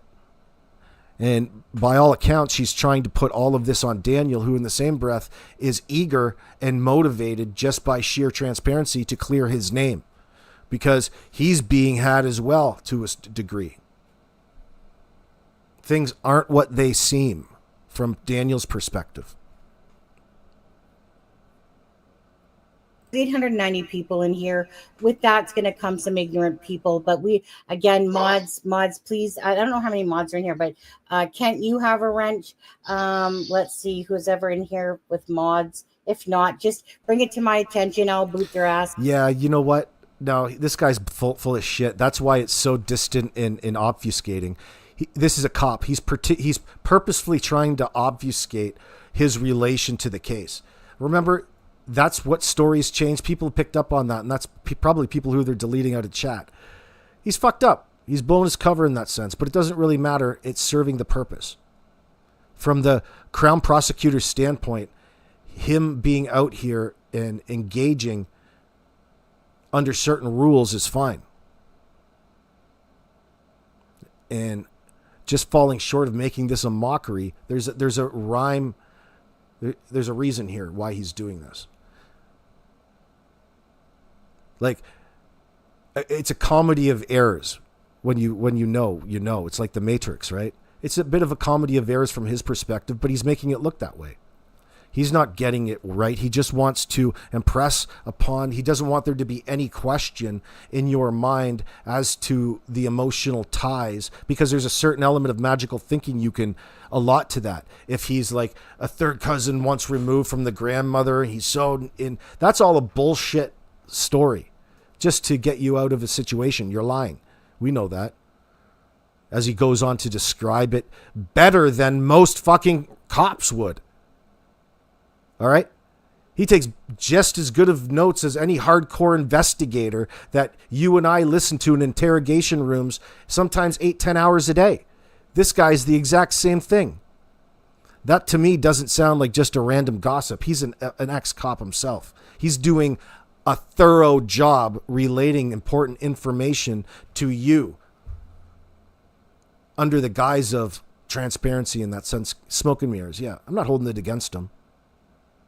But now it makes a lot more sense, thanks to many of you out there in the audience recognizing this. The RCMP is doing a little manipulation of their own.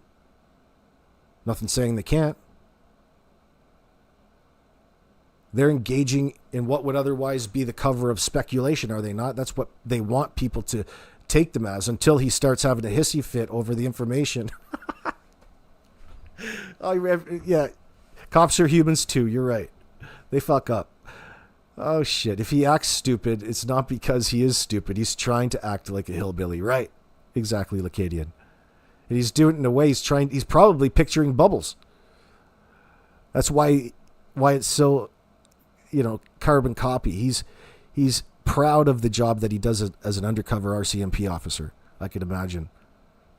Don't expect him to ever admit to that though, but we can have fun with it a little bit.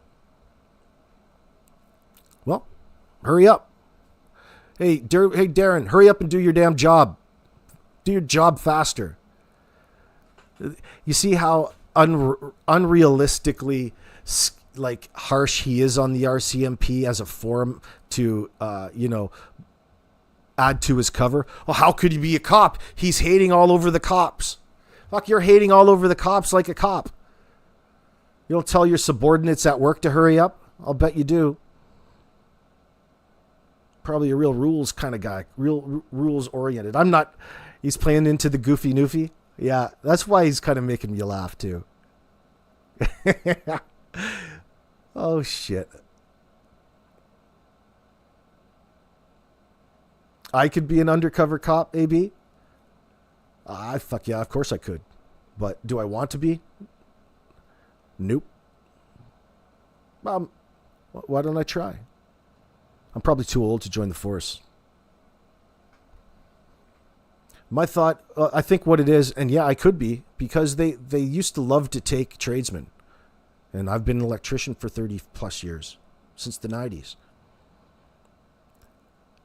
I could join that. It gives you the sort of analytical mind and problem-solving skills that you need to develop to be a good cop, especially when it comes around reality, because, of course, electricity can kill you. There's no room for bullshit. Angry Rabbit, my thoughts is if the children were driven off for Malaya, then it would be parental abduction triggering an Amber Alert. No alert is issued. My thought is if the children were driven off for Malaya, then it would be parental abduction triggering an Amber Alert. No alert was issued. That's kind of a good point. That's a good point, Angry Rabbit. How would that work? You got me thinking about that. As soon as they would rule out from a 911 perspective the fact that it wasn't a stranger abduction, they would still consider it missing child, and they would, you're right, have to issue that Amber Alert. That's where the story comes in. Ooh, you might be onto something there.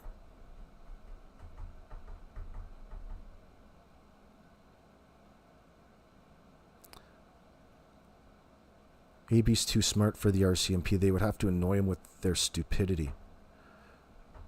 I'd go in and I'd sweep their floors. They probably get paid pretty good. But I want to sweep the floors in the room that has all the juicy information and all of the evidence. Have a little business going out the back. But I wouldn't tell anybody about that. Now,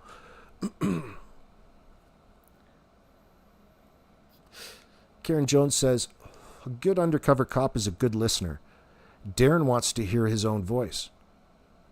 Yeah, actually, thank you very much for the compliment, Karen Jones. I have been listening to this son of a bitch a little bit too closely, and I wasn't having some parts of it. And now you guys helped me make sense of it, because it didn't immediately drop into my mind that this guy was a fucking cop. I was too focused on trying to break apart his story until you had me scale out a little bit and see the forest for the trees, as they say. And I do appreciate that, because you guys are right on. Now, I don't even hold them against it. I just look at the information in a completely different manner right now.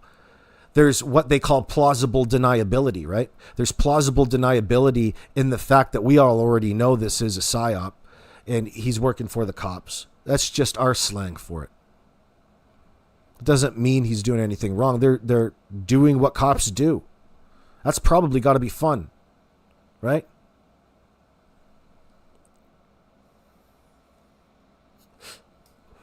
Probably should have been a cop. Well, maybe in my next life. It would be a lot of fun to do, actually. Then I'd have to sit up there and gossip at the fucking cop shop with them all, drink coffee, probably have to buy coffee because I'm the new guy. Fuck that. Can't do it. I'd probably get a job if I went and applied right now because of the woke policies up there at the RCMP. Anybody gets a job there. Hey, let them all in. Have you seen this? The people in an RCMP uniform filling it out like they're 300 pounds overweight? The fuck? I'd probably get written up there at the RCMP for bringing up that. Oh, shit. Which one of you motherfuckers want to get fired first? I want to be the ombudsman at the RCMP. I want to be the guy that is in charge of internal investigations. Do I want to be in charge? No, I just want to work there. I want to be the gopher at the internal investigation for these cops. Be the guy who holds these cops accountable.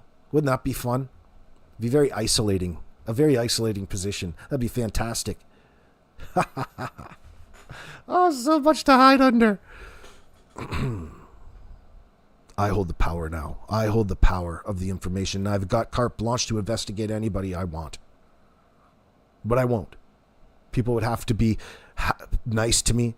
they would be out of their way nice to me all the time, I would be suspicious of it. Remember the Vancouver prostitute stings? I know the topic. This gossip has set the woods on fire in Pictou County, says Karen Jones.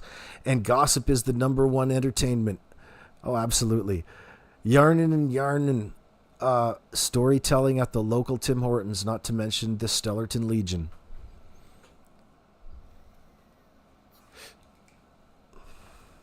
That mother tried to say that they were abducted.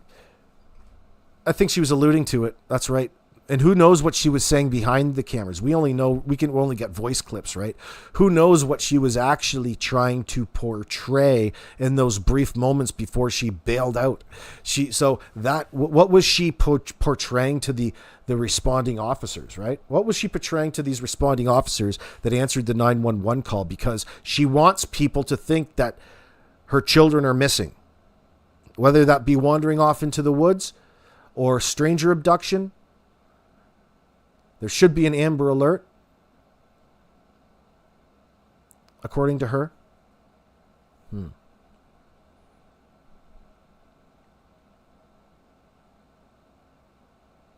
Yeah, she was the first to say it, Prairie. Is that what you're saying, BC Proud? Was she? Thanks for reminding me. And B, you're a member again. You were already a member. What did you resubscribe, my darling? Oh, I see what you're doing. Oh, I appreciate you, darling. Hey, earbuds in and starting from the beginning on 2X. Need new details while I clean.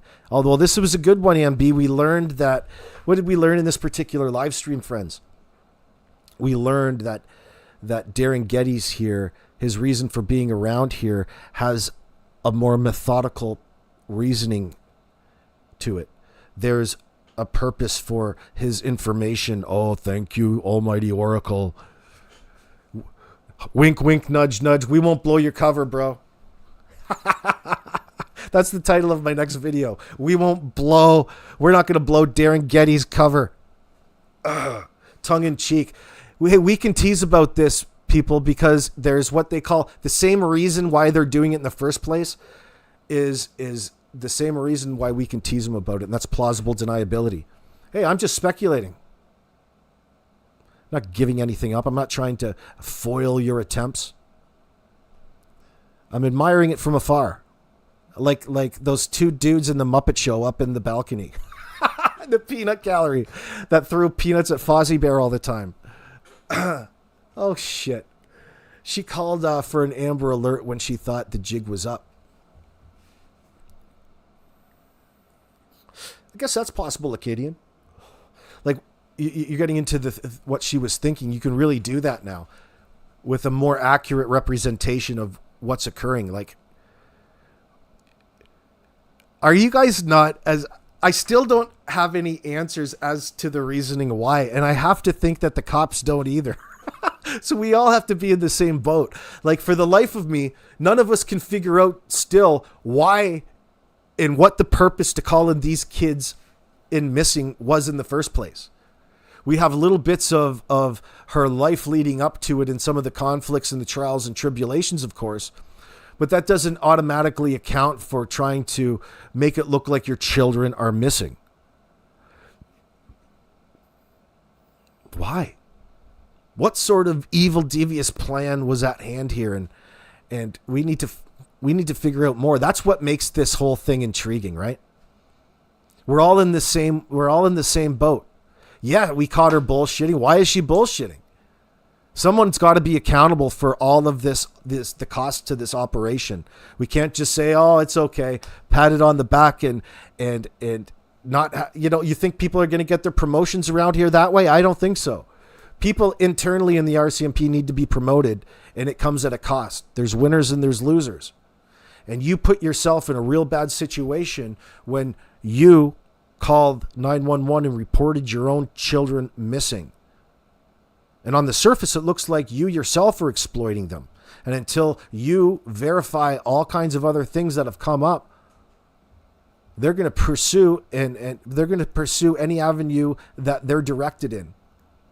And that's the ultimate indicator that there's more to this story in a more malicious sense. Not that necessarily that she's done anything harmful to her own children, but her motivations are that on a grand scale. Like, she's really, either it's trying to entrap the RCMP into violating some sort of right of hers in this situation at a later date, or bait somebody into it. But there's a malicious set. Like, maybe, how do we all know that she's not actively trying to kill Daniel?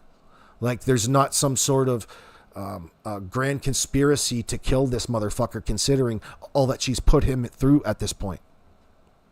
Yeah, he might be a huge douchebag, and she can have all kinds of reasons why she wanted to leave, but why is she actively trying to frame him? Usually, when it looks like this, it's like something that's half-assed done. We're looking at a scheme that's half-assed done. And it's not going according to plan, and it's fallen apart. And what is that plan?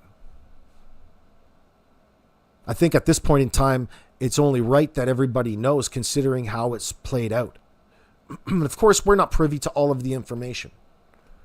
We know this. But we know two people who are. That's Darren Geddes and his new buddy Daniel.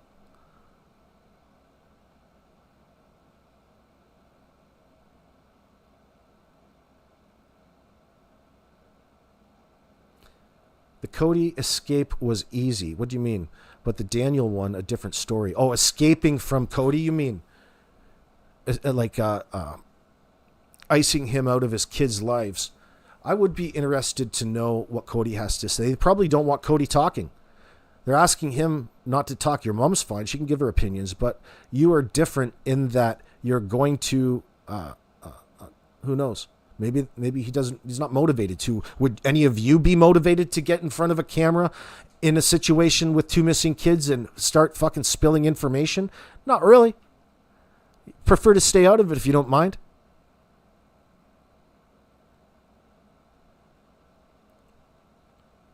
Carla Homolka married her lawyer's brother. Her name was changed years ago. Is it lawyer's brother, really? Ooh, that's so nasty. Those fucking lawyers. Kind of this this syndrome. Didn't what's her name do that too? Down in Florida?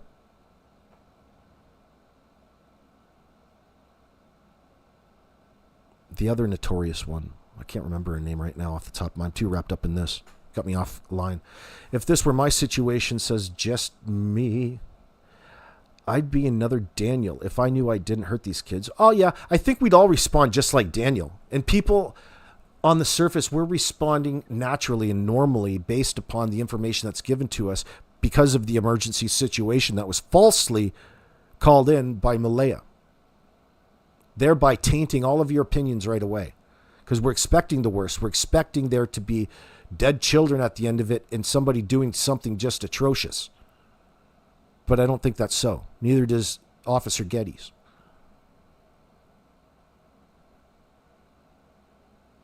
And old Daniel here is just, he's giving it away. Oh, he just loves everything this guy has to say about his private business. 100,000% ironclad.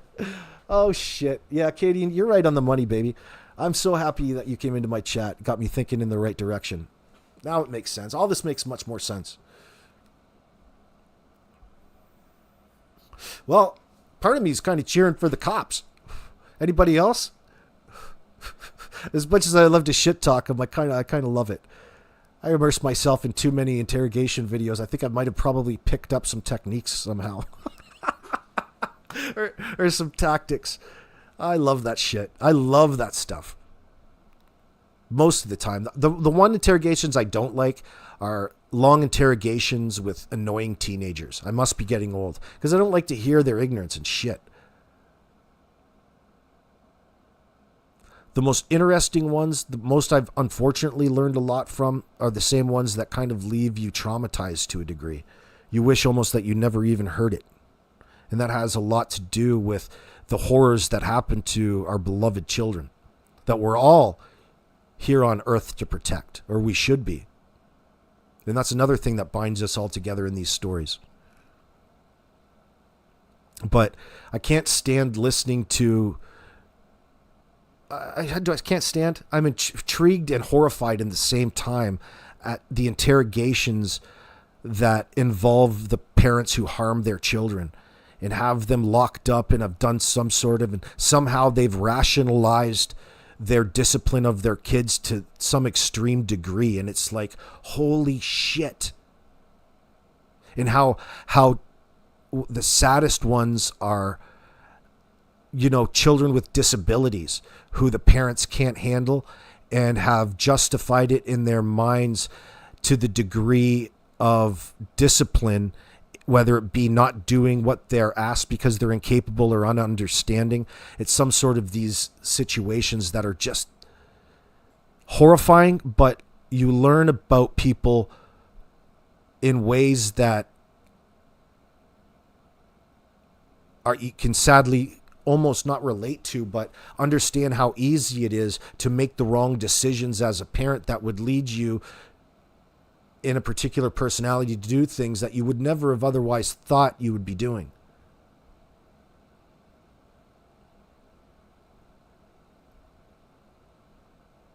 And it always seems to come back to early childhood trauma and how children were themselves raised or lack thereof in all of this, and how that impresses upon the next generation, and that whole cycle that we're constantly reminded of.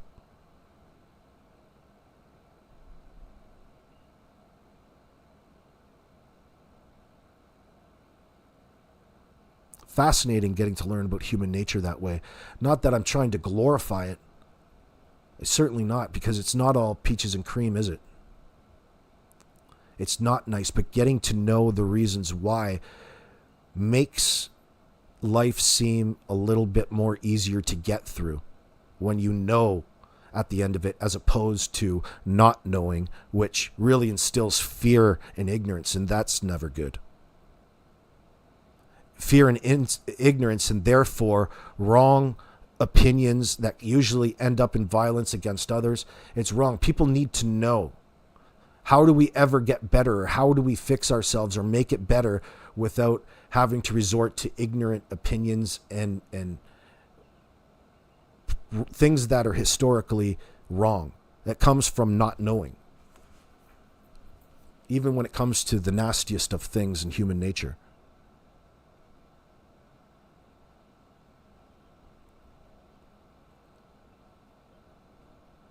But yeah, you know, it is kind of fun to judge and shame along the way. You know, you have to point out the things that are wrong. You're like, fuck. And I'm sorry that it has to be all over Daniel's business and all of this. That's what has me feeling kind of bad about this guy, because here is this dude getting pulled through something. Why is Malaya and her family so eager to frame him and make it look a certain way? And it struck me that it's probably a similar reason to why Cody wanted to just drop it and walk away. Do you know what I mean? Because what is going to make a person drop and walk away from their own kids in a situation like that? The fear of God, somebody else threatening or intimidating them, the knowing full well that Malaya and her family are manipulative and are actively malicious. That could be. That would probably be a similarity between the two relationships, I bet. I don't have any proof, but I'm expecting it to be like this based upon everything that we've experienced thus far. These guys. Yeah, I certainly feel from the beginning of this live stream almost 4 hours ago, friends, to now, I've got a completely different perception to who and what Darren Geddes is. So here we've learned together today in this little live stream. I'm happy for that. Thanks to many of you out there for seeing things. But I love that, because when you're in it, delivering it and trying to sort things out, you're not in the same mindset as people who are sitting back quietly, you know, taking things in and cross-referencing things in their mind. That's what I love about this, okay? This is what makes the true crime community something more and can be something beneficial in situations like this, where it's a great place to get information from. Whether it be for a brief period, it's never all like that for very long, okay? It's not constantly up. It's more like the markets. It's a zigzag. It's up and it's down. You've always side-eyed mum? Which mum? Yeah, like as in what sort of mother would be back there enabling all of this silence in light of two missing children? The way they want it to portray. She's back there protecting. So they're back there. You have to think that they're back there fabricating a somewhat false story against Daniel. One moment. I have to go get something to eat first and shut this down. We'll be back a little bit later on because now it's a different beast. Yeah, he's not acting weird. Oh, do you know what? Now that you brought it up, Daniel is acting awfully suspicious. You better take a harder look at him.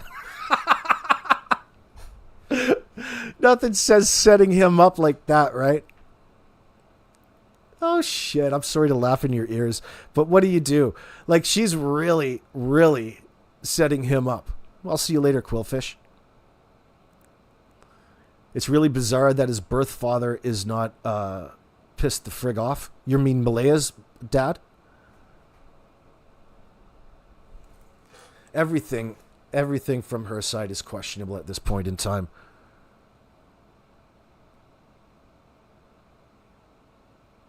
Well, I've pondered that a little bit too, Mystic, about this sweater thing. I did that on 11/11 yesterday, and I came up with the idea of that, when you move these kids, wrap them up in Daniel's scent. That way, it masks the scent. It's like a protection in your car at a later date when they're bringing search dogs around in that sense. You're wrapping it up in Daniel's scent. Otherwise, masking it or covering it up from the location where the kids were last seen. Okay? So it's important after the fact to cover tracks because you can confuse scent dogs in that scent.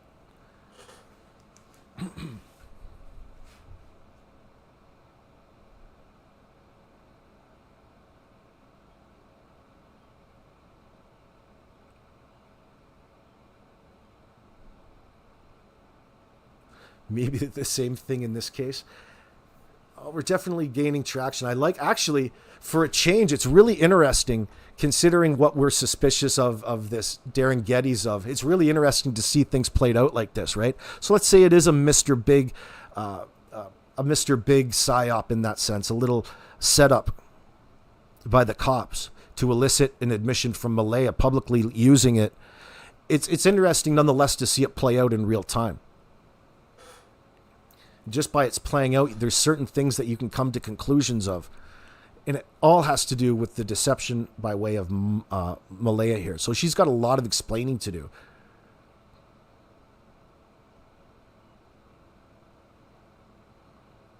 Locating, she probably paid for the sweaters and wanted them back. That could be too from Temu. She's all hung up on Temu. Just another way to fuck Daniel over. Well, I wonder what her problem is with Daniel. Maybe she's just the type of person that's how she gets attention, and that's just how sociopathic she's become, potentially. She's not very considerate of Daniel's feelings during all of this.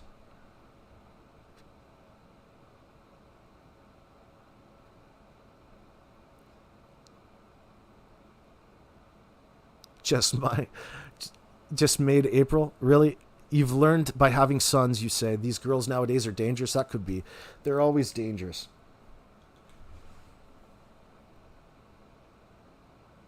Pikachu BC. All right, guys, I'm going to shut it down. I'll be back a little bit later on tonight to discuss the progression in this case. Leave me a comment. Let me know what you guys think after hearing all of this. And thank you very much, Lacadian and Sweet Tea and everybody for coming in and sharing this advancement with us today. And thanks, guys. I should thank It's a Criming Shame over there for the video clip today. Thank you very much, guys, and I'll see you a little bit later.